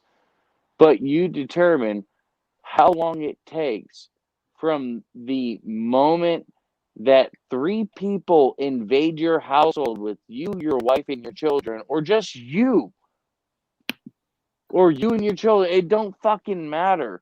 You, your children, or you, your wife, and your children. Imagine how long it takes for three grown men to run inside your house. And they don't need to pick your lock. Literally, they can kick your fucking door in 2 or 3 kicks and it's going in, and then they're inside. How long does it take for the police to be able to reach you and support and defend you? How long does it take? Because it takes them 45 seconds. The police, and they admit, it takes maybe like 5 to 7 minutes, if not longer, depending. Well, and that's in a good situation. Yeah. Like, imagine, in a state like without rule of law, where everything is falling to shit, where police are already outnumbered 100 100 to 1. It could be 100 to 2. It don't matter. But at the end of the day, there's multiple people that want to stand up and say, defund the police, or we don't need guns, or we don't need this or that. Where it sits at is legitimately you play hide and seek with your kids and the neighborhood kids, and just imagine it as if it was like a home invasion. Call the fucking cops and figure out how long it's going to take for the cops to actually reach to you before a fucking 9-year-old tags you and fucking, like fucking tag, whatever it may be. It doesn't mean you're going to get killed in a fucking home invasion or this or that, but end of the day, legitimately, you need to straight up realize nobody is in control of your protection and your defense other than you. And if you think that you're holier than thou and you think, like the cosmic good and blah, blah, blah, fuck all that. You know what? End of the day, you think fucking white people are bad. You think this and that, yada, yada, yada. You got a kid, you got a wife, whatever the fuck you have. What it all comes down to is you are a human being that needs to learn and teach yourself and your family to be able to defend themselves. If you are I think all white people are systematically racist and this and that, and now you have fucking 4 Hispanic people breaking in your house to fucking shoot you and steal your fucking shit. End of the day, it don't matter what the fuck you view and you believe. You need to be willing to stand up for your fucking self and your family. It is what it is. We're not telling you to go out and fight a fucking war. We're just saying don't allow another fucking human being to fucking upset or fucking threaten you or your family's life. You do what you gotta do. It is what it is. That's it. Like, sorry to So jump I'm back. gonna end my conversation at that point. I'm sorry. No, you're good. I mean, in the end, you are the only person that is responsible for you. So, Yes. all right, now that Goy is back, so Goy, you were talking about the group that you were a part of, and somebody called me out too, saying, well, who cares if Light's drunk, because Dark was nodding out on another podcast. Yeah, I've been there. You know what? Fuck we've all you, had motherfucker. I'm not drunk. Or actually, I'm not yeah, I might speaking be enough, drunk, man. but I'm yeah, I outside. have a lot of drama behind all that drunkenness. So fuck y'all. So I love I'm you outside also. with patio So furniture. And Shitty we love patio you, furniture. and that's why you're still on the stream. But we'll send you this link first thing in the morning. You're gonna love it. So gotcha, man. jump back into it, because we've talked about, like, okay, being a part of a group has a lot of pros and cons, right? Like when the fucking switch is flipped and when shit goes down, like the being with a group just means that y'all could be taken out quicker. Like the gray man, the lone wolf, is always going to be more dangerous, more strategic, and Right, but also at the same time, the mentality is you're with a group, so you feel more comfortable that you have a group around you. Yeah. And so Goy, I want you to jump in and tell me about your experience with the group, because probably the most important thing that we could discuss is a guy that you were able to see being interviewed that lived through a decade of pure civil unrest and pure conflict in Bosnia. So tell us about that. Wait, he was in Bosnia? I was not in Bosnia. No, this was an interview that I'll try to find it. It was something that I was able to get, because the group I was with, they were a great resource for information. And a lot of what I found with this particular group is they were always preaching mobile, Can like mobility. everybody hear what he's saying? Because it's like slow-mo, like devil talk in my ears right now. I think so. Actually, people said that your audio was lagging. You may want to back out and come back in. Like, all right, I'm gonna back out and I'm gonna come back in. I'm sorry, man. I'm not trying to be a douchebag on this. So I'll be right back. You're good. Okay, sorry. So go ahead. I'm gonna wait for Light. Last time I started talking without Light, I had to repeat myself. Yeah. I ain't got time for that shit. Went from 5 to 40 minutes. Yeah. Yeah. It's all good. No, I'll just wait. I plenty So of time. that one of the handguns that you have that I admired, you still have that handgun. Is that one that you had during Katrina as well? The baby. I went back to get it, so I didn't bring anything with me because I was a jackass, and again, thought I was going to be partying, so I didn't think, oh, what if I need a firearm to come back home to secure my place?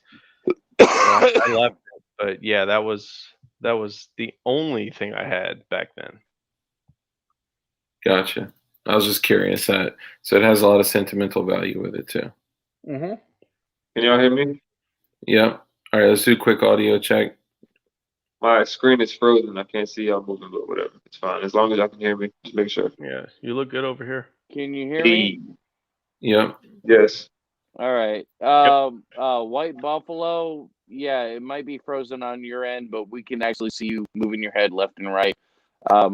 Gentlemen, I just want to say I apologize.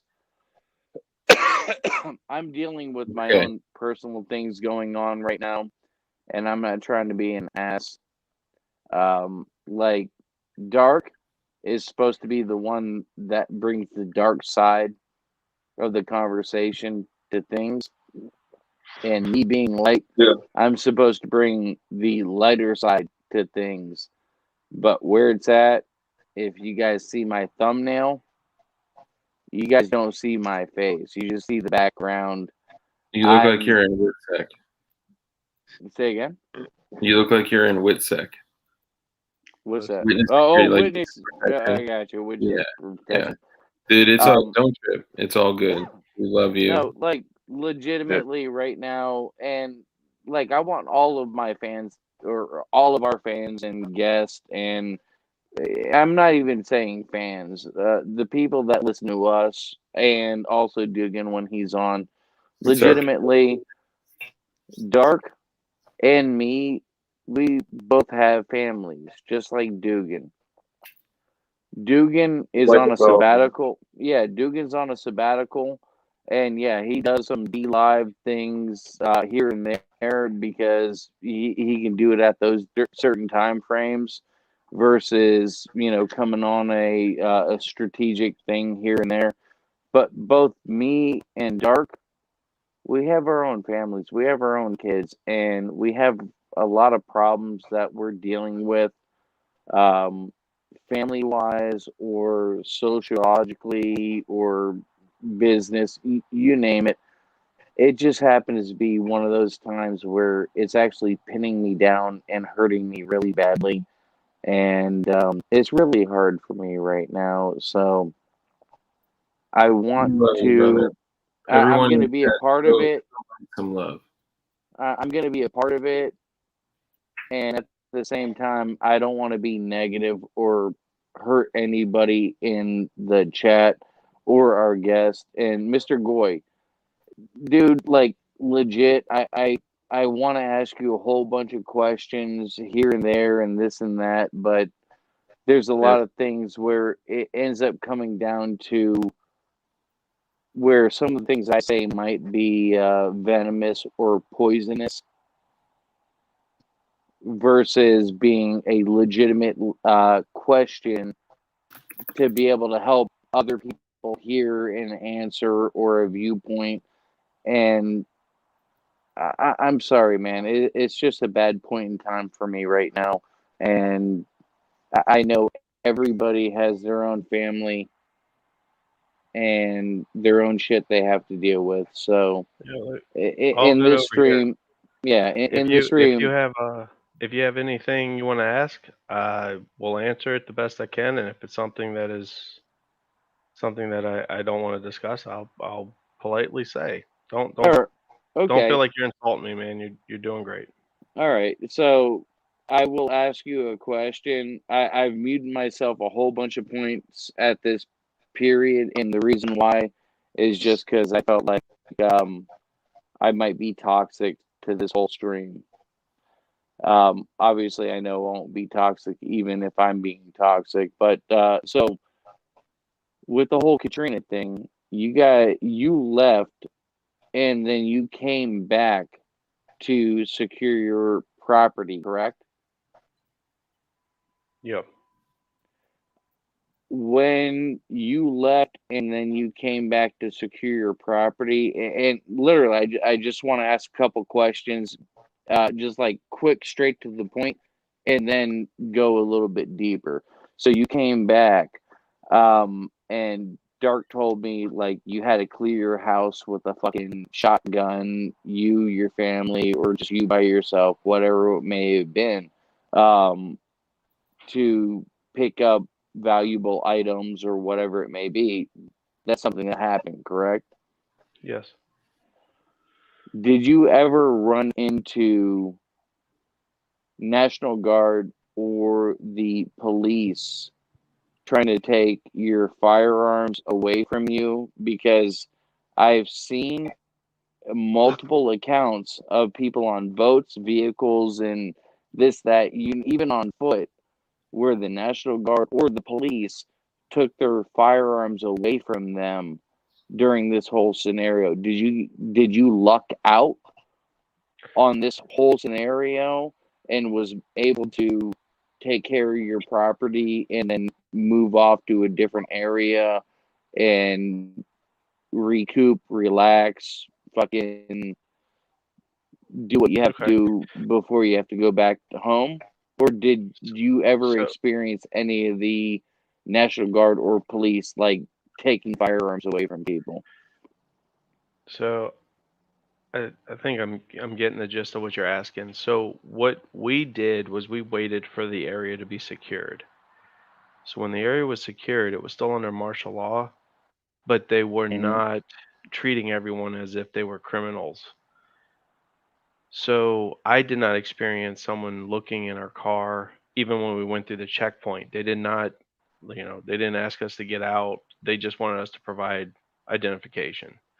Um, Was the checkpoint at like the state line, or was like at it like a county line? so it was on a bridge that was going to a specific area, which was So Belt. it was still in the same state. It Yeah, it was in wasn't like you're Louisiana. exiting the state. No, so I was in Louisiana when we entered the state line from Mississippi to Louisiana. There was no checkpoint. They Okay. could not cover every entrance into the state, and they didn't Okay. cover any of them, as far as I know. When we went in, you could see setups of where National Guard posts were, but they were not Hmm.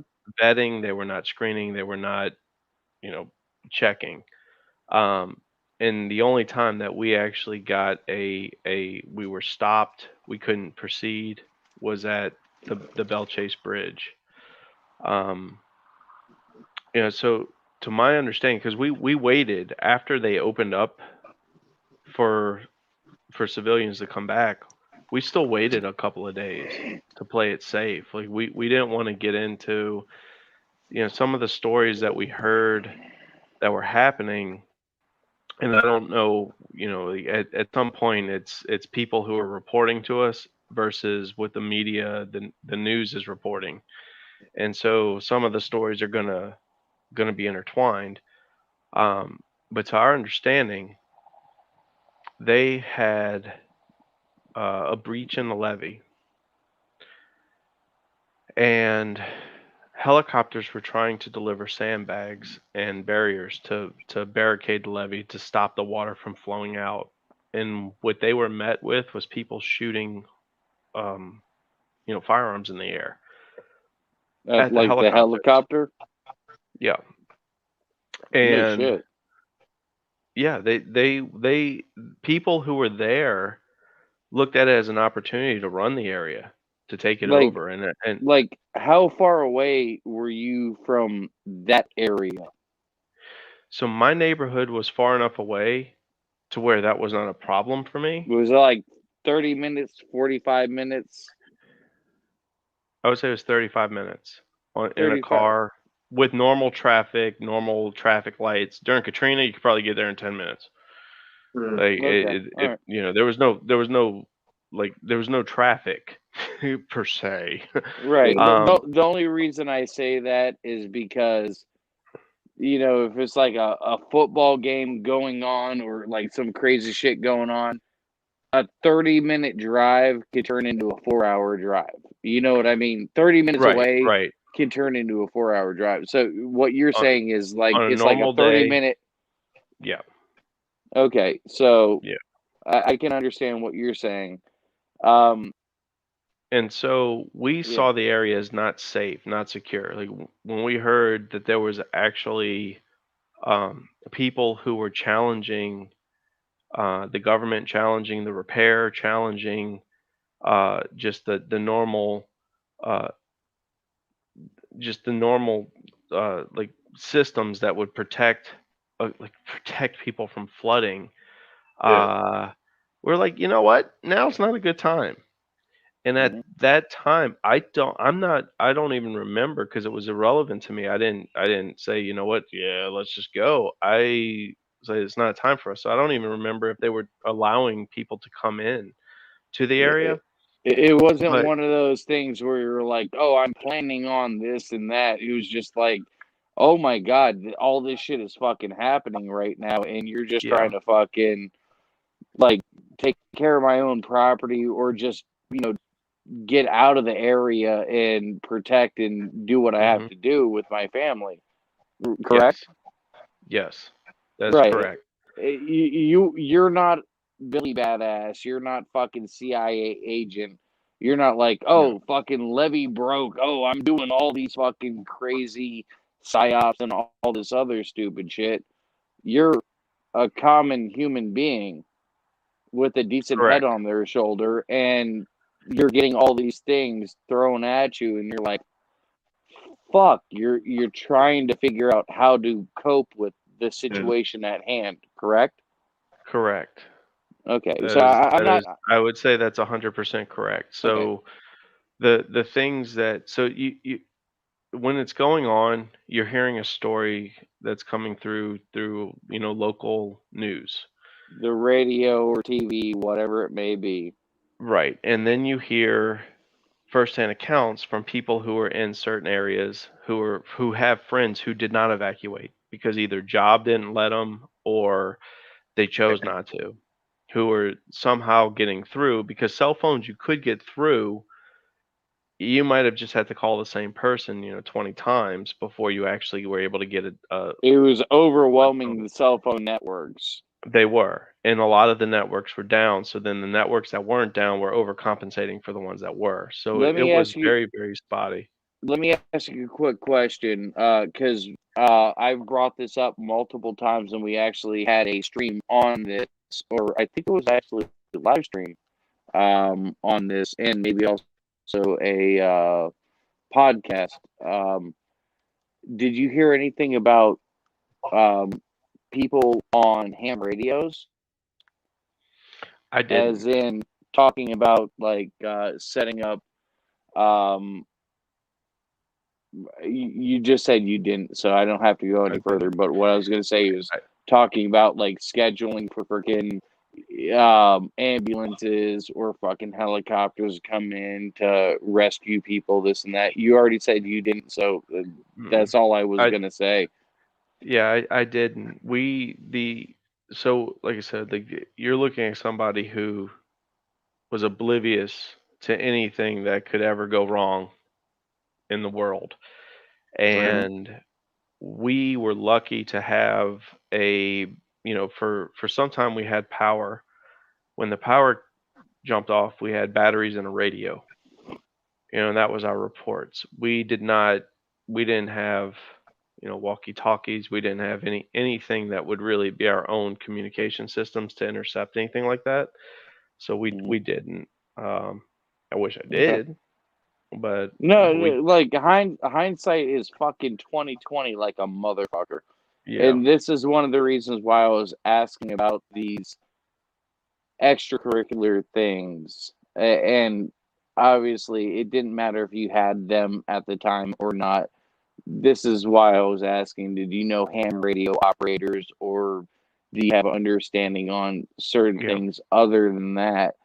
Because legitimately, you got thrown into a scenario.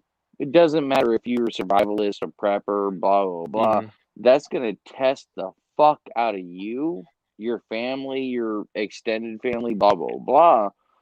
But at the same time, if you don't have a way to communicate outside of that, like ham radios, like the Baofeng, $30 fucking ham radios that are technically illegal, that you can transmit on these, ham radio bands and talk to people within like fucking 10 to 15 miles around you. And Which really they're quickly telling you, out hey, there on the hey, balcony.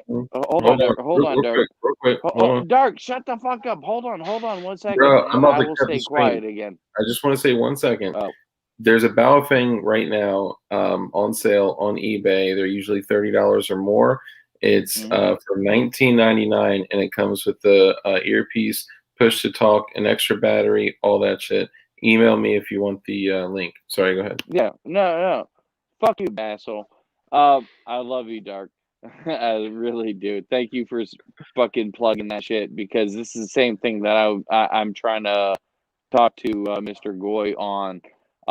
Legit, they're like $30, and it comes with like a ear pod, blah blah blah. But there's also quite a few where they're regulating them, so you can't transmit and talk to a majority of people. But there's plenty of them out there still where you can talk within 10 to 15 miles from you, and some of these people can give you heads up saying, hey, yeah, it's national security, so anybody can transmit on the ham radio bands right now. Also, give you heads up. We have people bringing in blankets. We have people bringing in food, water, this, 10 miles away from you. Just make it out over here, and we can, be able to divvy it up. Ham radio operators are an essential fucking core group of people when shit hits the fan like that, just like in Texas, where we're having like or the Midwest, where we're having like a mini ice age. Yeah. It is Crazy. what it is, but you also need to be able to make sure you can find communication. Yeah. So that's all I was That- trying to say. And And Dark, that's thank you. No, I appreciate what you're saying on that, because yeah, there's a lot of cheap Baofeng options out there, and you can be able to communicate with people within 5, 10, 15 miles away. And if you hook it up to a big, antenna, you can pretty much reach around the world at that point on that little fucking Baofeng radio. I'm gonna put mute on myself. Go for it, yeah. gentlemen. That was something that I learned after the fact.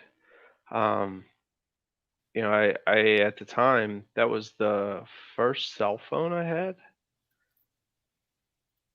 So I didn't, I Yeah. was late to the cell phone era, and I didn't have text messaging on my phone, and so I had a cousin who did, and he was able to communicate and get more information to and from through text messaging, because that was apparently, I guess, less data, so it was easier to transmit, and it would just go out, and um, when someone could receive it, they would receive it, versus a phone call, you're not getting through.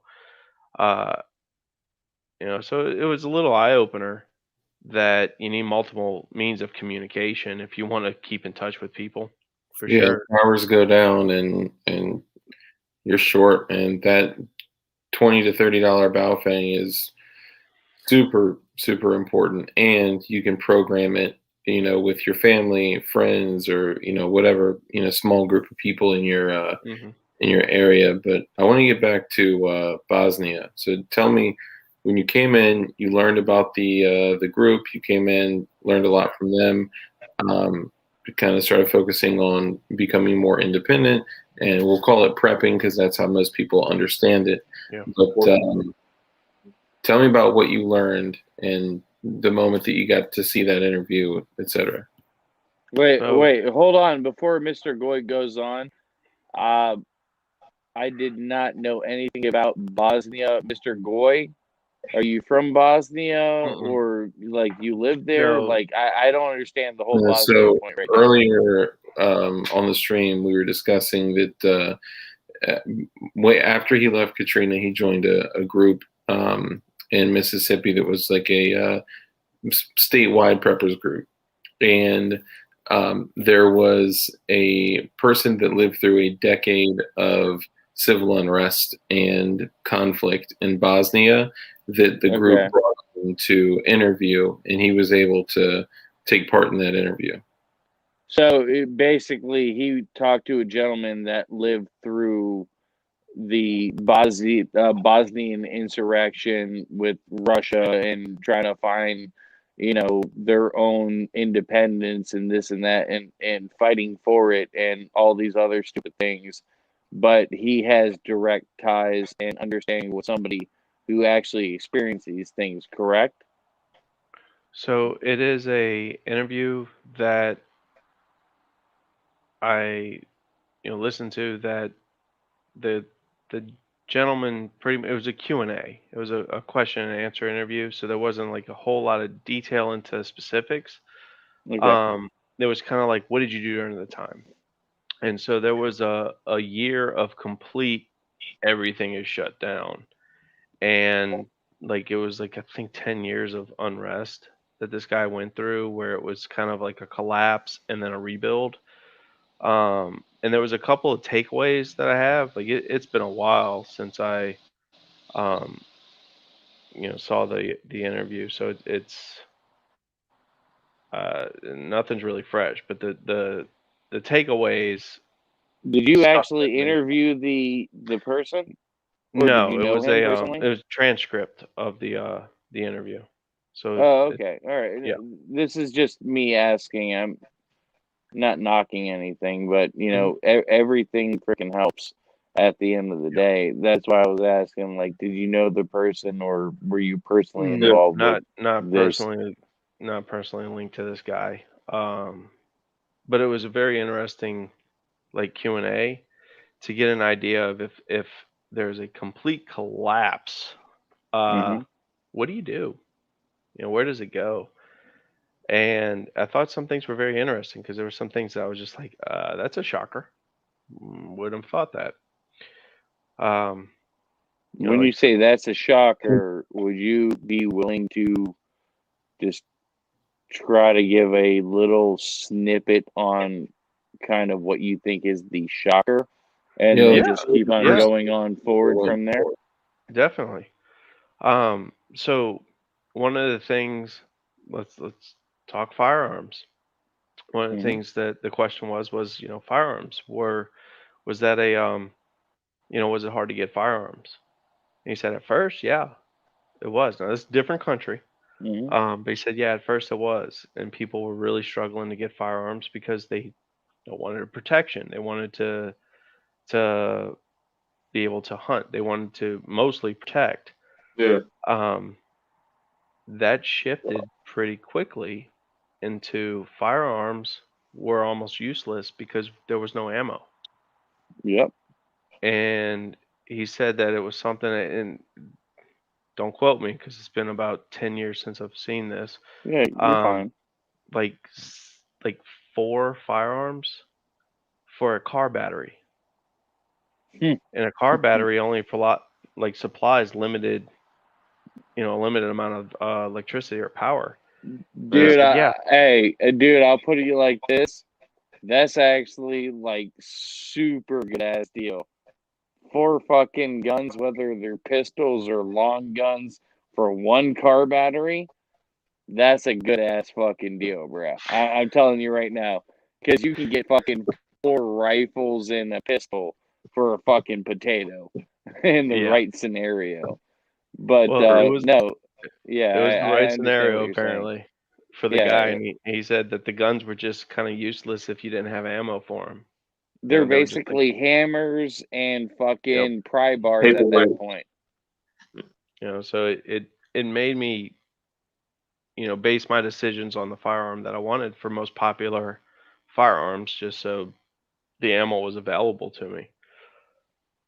So you said it based your opinion on the firearm that was most available and most common and this and that. So Right. what firearm are you talking about? Like the ammunition. So we're looking at like 5.56, 223, and 9 mil. So what firearm are you talking about for a long gun? Talking ammo. Whatever firearm that could fire the ammo is the firearm that I was more focused on. Because if Okay, you don't all have right, the all right. ammo, it doesn't matter. Right. I was just trying to be a dick and trying to get you to say one specific rifle or pistol, and then I was gonna just joke around to be an asshole and make a comment on like, oh fuck, you picked a SIG? Yeah. Damn, dude, like you're fucking rich, you fucking uppity bitch, blah blah blah. Yeah. I was just trying to be funny with that, so I wasn't trying My to be bad. an Sorry. asshole and push you on something. So go ahead, Ben, go ahead. I'm sorry. I was just Yeah. me trying to be funny. Well, another point that I thought was interesting was who could you rely on? Who would you team up with? And he just flat out said family, blood, family. If you're Wait, hold on. Did he give any insight saying that anybody outside of blood family? Did he give it any insight on anybody outside of blood family? yes, Okay, vaguely. give me that insight, and then I'm gonna tell you something that I told Dark and who's this motherfucker? White Buffalo at the same time. And I want everybody else also to hear it too, because this is a legitimate fucking thing that everybody needs to fucking understand.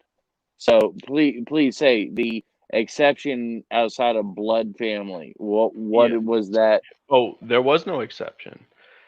Oh, What there he was set no out, exception outside of there blood was no family? exception to Okay. family, blood only. He said, look at it in terms of you decided to team up with your neighbor. Mm-hmm. Now you have limited food. Your neighbor needs to feed their little girl. Yep. Who's your neighbor going to choose? Your family or his little girl? And so he said it was only blood family that he sat this time out with, and that was it. Period. So I think he also said no laws. who is this person that you're? And you don't have to tell a name.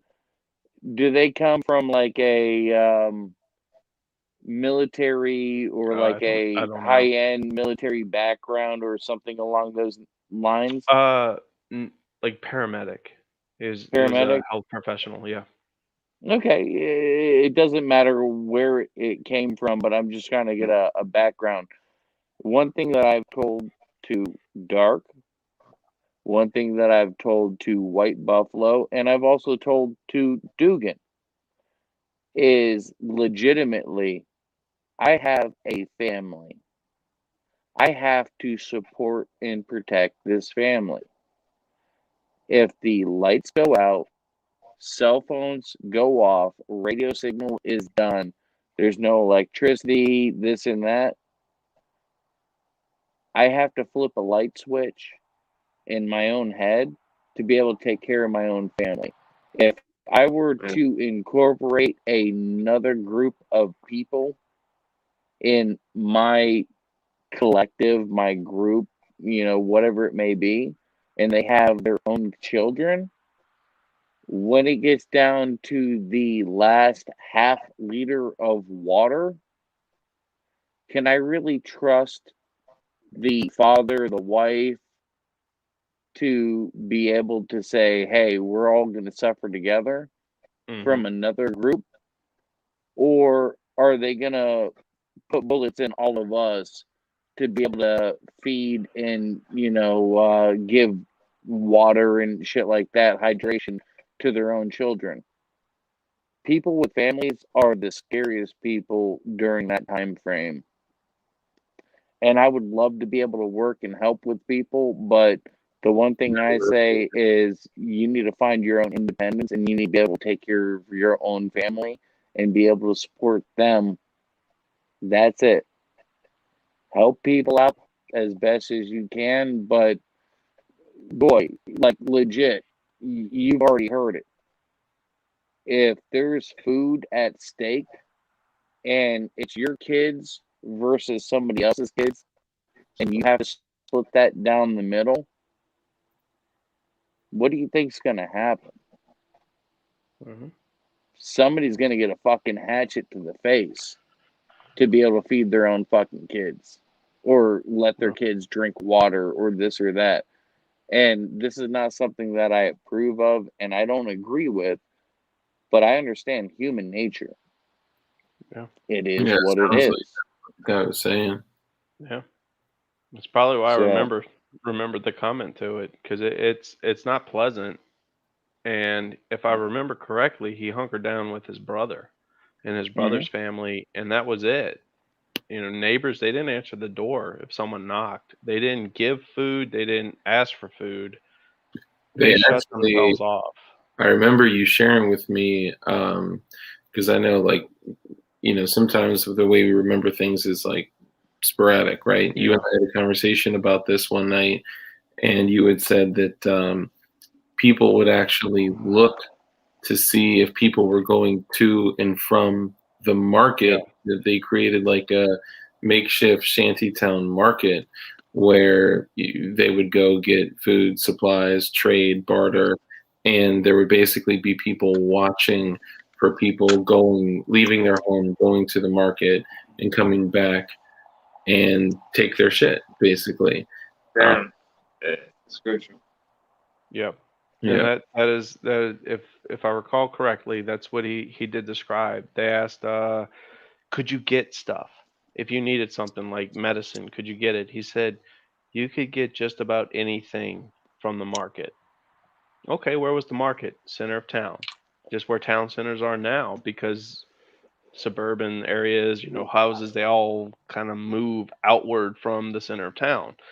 So they set up a market out of town, like in the center of town, and he said you could get anything you wanted. He said the last thing you wanted to do was travel on a road to get to town. He said you pretty much went through buildings, like back alleyways. You went everywhere except the main road, because they had people who were waiting to pick you off on the main road, because they knew if you were going to the market, you had something you to had trade. something, and if you were leaving the market, you had something. And Correct. this is the same thing in Africa. When the U.S. or mainly, literally, it's mainly the U.S. We send fucking foreign aid into into Africa in multiple different countries, and guess what happens? They drop it out of a fucking helicopter, and there's no fucking rebels around. There's no this and this and blah, blah, blah. And then all of a sudden, as soon as they drop it out of the fucking helicopter, the planes, or, you know, drop it off a truck and they drive away, all of a sudden you got these fucking rebels and these fucking crazy ass factions taking over control of the supply of food, medicine, this and that.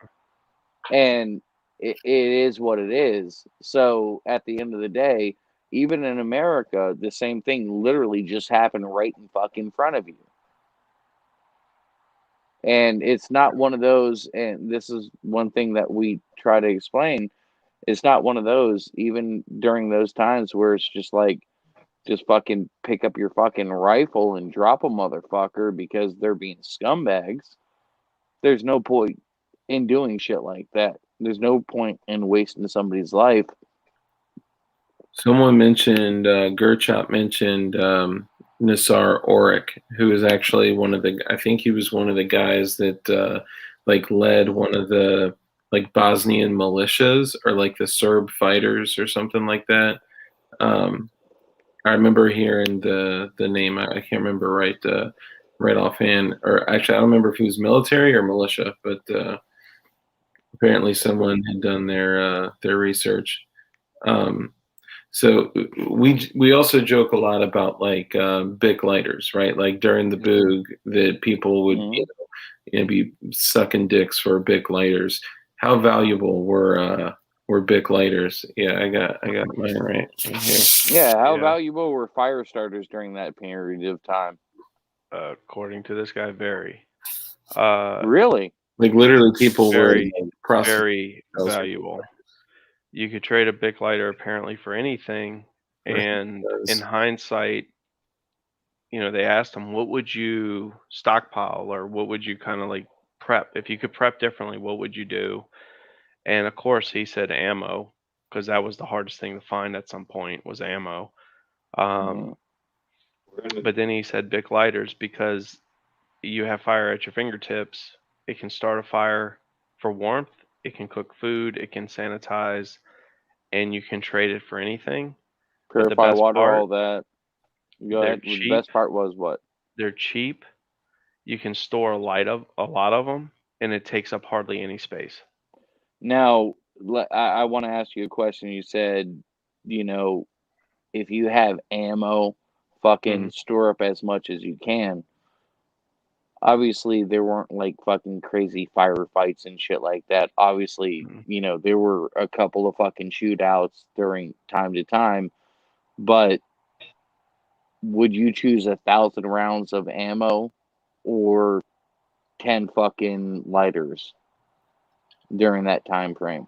Just curious. Be hard to say. So I don't know why I would. At this point, I have the luxury of not choosing one or the other. So Right. it'd be hard to put myself in that situation.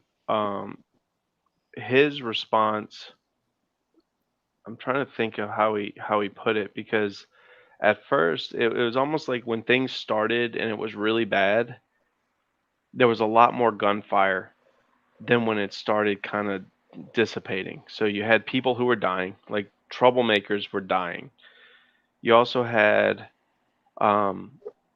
less ammo available because people were using it.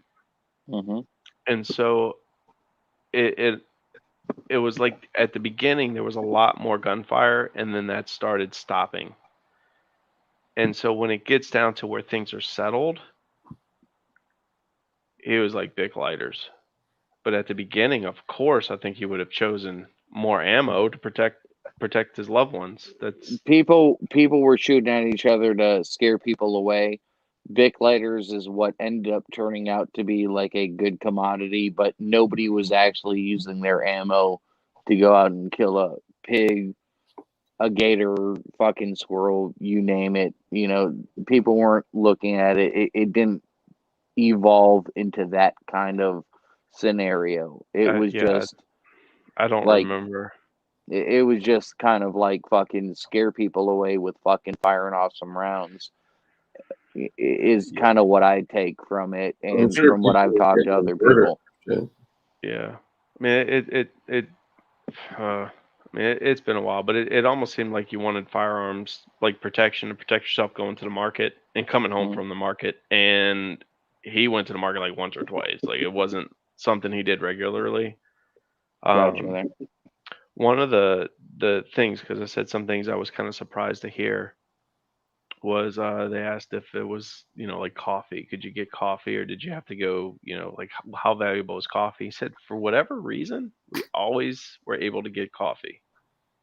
Oh, good thing, because if I was there during that time period, yeah, there would be fucking bodies on bodies on pond of bodies, dude. Like legit, I need coffee. Dude, that's one of the things that I've stashed is a shitload of instant coffee, a shitload. Like I've got a grip load of that shit, because all you need is one of these, heat up some water, and bloop, and drop some instant coffee in. I don't need sugar or creamer. I just need coffee, bro. Straight up. And don't tell me you're the warlord of coffee, because I will take out your whole fucking clan, bro. If you're down on coffee and only have like literally like a line of coffee and that's all you have, one thing that a lot of people in the military do, a lot of militaries of other countries, is they'll take coffee and they'll put it in their lip, like chewing tobacco, like under their gums, and the coffee, the caffeine actually soaks into your blood vessels and capillaries, gives you a huge push of caffeine, and it keeps you from having to drink murdering a whole fucking society of people. that. Hey, I'm just giving y'all heads up because I was former military and I know Marines, Army, Air Force, fuck them, and Coast Guard, fuck them even harder. But at the end of the day, Marines and Army, I've heard stories from old school like Vietnam, Korean War, veterans and all this other shit. When it came down to it, coffee is straight up something that you don't want to fuck with these gentlemen with because they're already in a bad predicament in a bad place, and they will ruin a whole fucking society to be able to get themselves some fucking coffee. So it is what it is. But I mean, when people get pushed to shove, people react differently in a whole bunch of different ways. And even when people go fucking crazy during these stupid situations, if they ever happen or if they ever happen again, fucking make sure you're good on your communication skills. Because at the end of the day, if we end up falling into a position like that and you come up on somebody's land and somebody points a gun at you and you're like, fuck you, you piece of shit, blah, blah, blah, I'm just trying to walk across. Yeah, you're going to be fertilizer for whatever they're growing.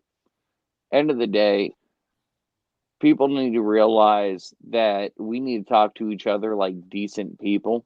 It is what it is. Worst case scenario, best case scenario, you need to talk to people like decent human beings and say what you're doing, what you're going through, whatever it may be. It is what it is. There's going to be plenty of bad people out there that are going to try to abuse and manipulate the situation.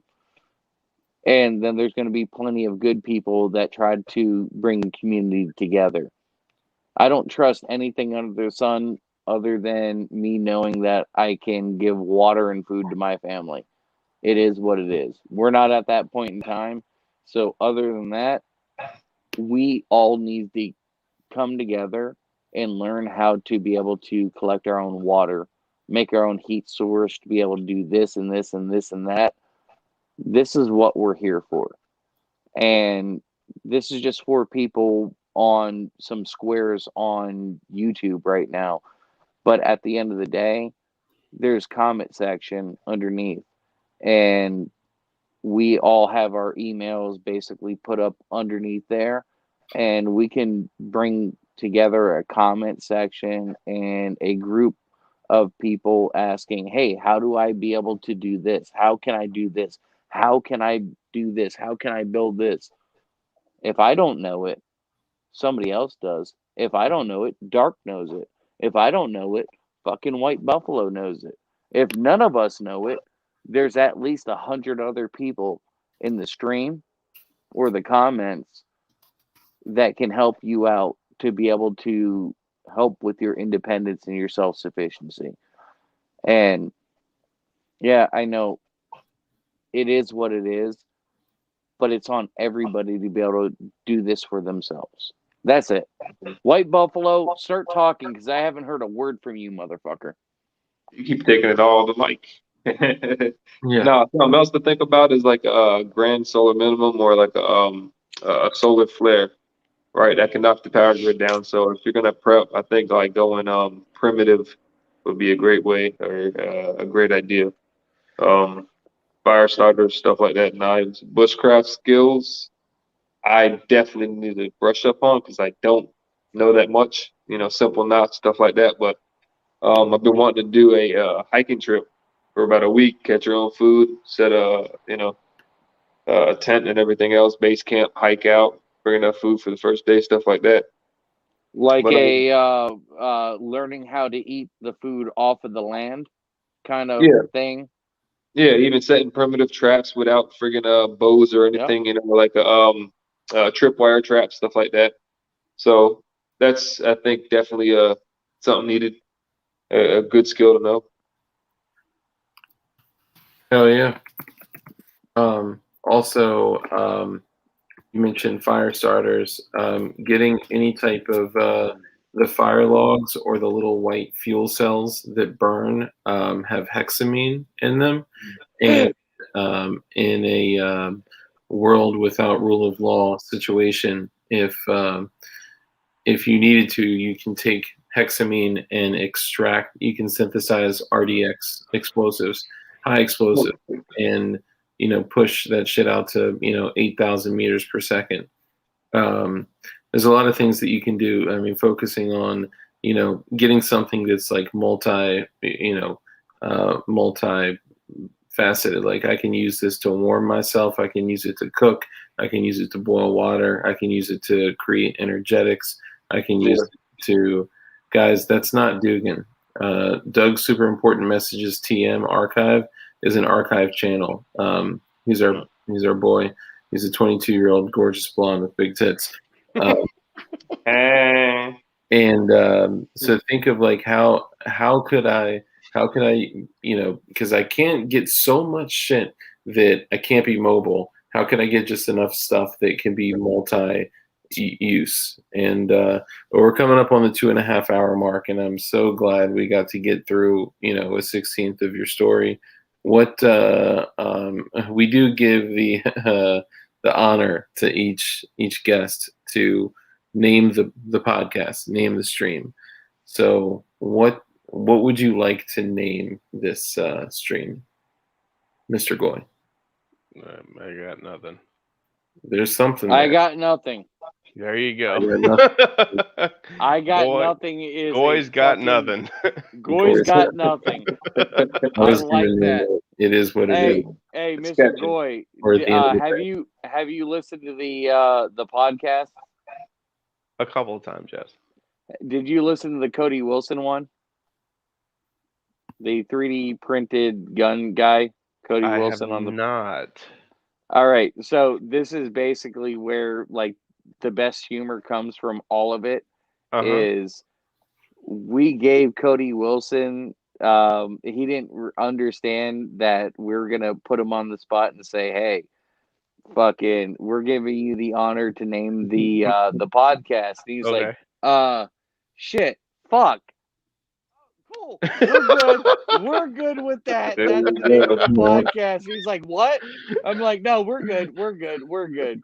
We named So his podcast is named Shit Fuck. That's it. I'm gonna check that one out. So, going through everything that you went through, all the stress, anxiety, all the everything that you had to endure, what are things that you could leave with our people before we tie a bow on it? As in giving people heads up, hey, these are a couple of things that you need to invest in, and these are a couple of things that you should invest in learning. Maybe I don't know. I mean, what I found out is that there was people who were in a similar situation as me. They're out there. You need to find them. I think today it's a lot easier to find people who have like thinking. Align yourself with them, learn from them, and contribute. And over time, it's really organic, where you will see what's going to work best for you. And if there's something that someone's saying this is a must, you need to implement, and it doesn't work for you, then it's not a must. You don't need to implement. Exactly. Like I ran into with the group that I was talking with. I learned a lot from them. Just as an example, and they really preached mobility. Okay, you got a CB radio. Not CB, a ham radio. How are you going to be mobile with that? In a vehicle, there's ham radios where you can be mobile in a vehicle, but that don't mean shit. Well, when you run out of gas. at the time, they were actually looking at investing in solar. Solar power was a lot more expensive to be efficient back then, or to be Mhm. worth anything. And they were talking about solar panel, battery operated, like being able to charge it on solar. And I was like, okay, you got that down. You got communications down. But then I went to one of the seminars that they put on about someone who was prepping for food, and he was talking about burying a full size fridge, like freezer, underground because ground is insulated to have your food in. So when you need it, it's there. I'm like, that's not mobile. Yeah. Like No, that's stationary. you're very, very focused on food, You're digging in but at that point. yeah, it's like you would need a trailer to move everything. And then if you have a trailer, if it gets to that point and you have a trailer, you're a target. Yeah. So I'm like, I don't think this would work for me. I'm gonna go ahead and adjust and grab those cards that have the plant life that I can eat that's not gonna kill me, be Yep. miserable on it, Yeah. but know that I can find it anywhere if it came down to that I can make a salad that's gonna taste like ass but not kill me. Yeah. So I think it's a Mm. I think it's a matter of just trying to feel like what works for you, go with it. And there's some people like the interview where he said family only. I get where he's coming from, and I think there's some people who I would still rely on for help when things first started. And then when things started getting really bad, if I'm not independent, Hmm. shame on me. Like having someone to lean on, pitch ideas to, and get through the hard times is one thing, and then sustainability is another. And just Yep. just understand, like, if you're prepped for, it's going to be miserable for a while. Hmm. You can't just go to the pub, get a beer. I mean, pretty much like You can get through the COVID gruff. mandate. You can get through the gruff with you and a group of people, but when it comes down to the point where food starts being a scarcity Yeah, and water becomes a necessity, it legitimately becomes a situation where you might not be able to trust the people that you hunkered in with at that point, yeah, and especially if they have children. yeah, And I'm not trying to dismay people or tell people, don't fucking try to help out families and come together, this or that. But just from my knowledge of human behavior, and Mr. Goy, you've seen it. You understand it. You've heard the stories during that time frame mhm, where legitimately a can of beans will get a motherfucking person shot in the fucking face. Well, let's take something even as simple as like when COVID hit, right? Like Toilet people were paper. getting in fist fights in grocery stores over toilet paper, right? right, And the only reason they were buying toilet paper because they noticed that the toilet paper shelves were empty. So they were like, oh my God, everyone's buying that. So that means likely I would need to buy it as well. Like these people, the majority, the normies, they don't know, they don't understand, they don't have a room. Like I have a room right here, my gun room, that will help sustain my family for 90 days if something were to go bad. After that, I'm not independent enough or self-sufficient enough. So that's why we preach, and we gotta Yeah. get it here because my laptop is gonna die. That's why we preach self-sustainability. That's why we say water, food, shelter, security, and be prepared to walk away from all of that shit yeah, as well. And you can't beat the knowledge that you have when you're walking away from everything yeah. as well. Um, And I would add alternatives to that as well. So Yeah. one of the things when COVID hit, we don't keep bottled water in the house.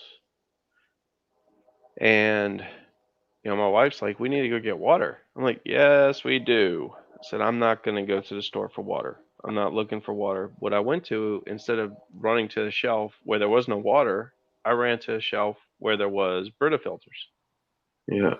And so I know I have a supply of water that is not pleasant water, but if it came down to it, if the tap's not running, I can still get water and throw it through a bitter filter and feel like I'm not going to get sick drinking it. Yeah.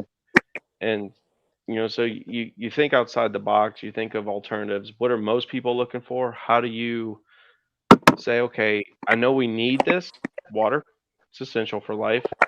How do I get it? Okay, there's options.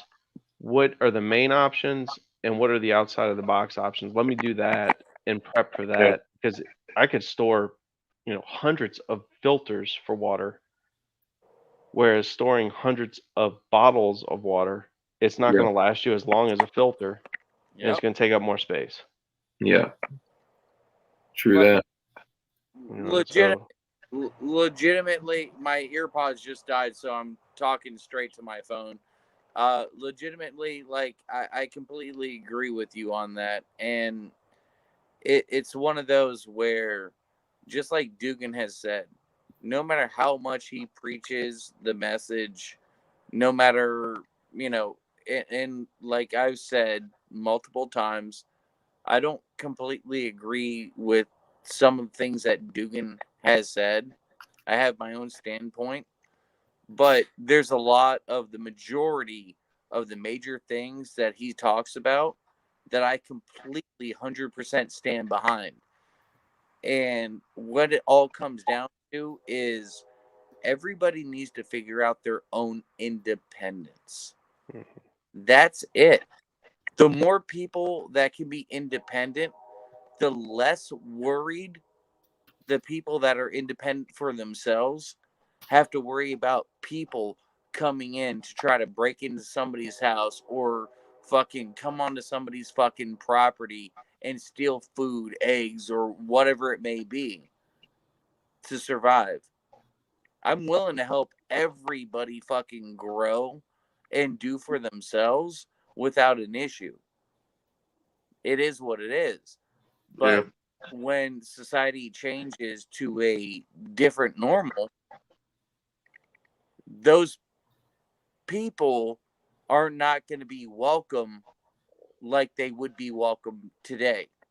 And those people will turn into, because they're so willing to, they will turn into fertilizer for my tomatoes and my chickens and everything else. End of the day, what we have to do now is do the best we can to be able to try to teach and educate and help everybody else around us, so we don't have to be the ones that are giving out the welfare just like the government does to people.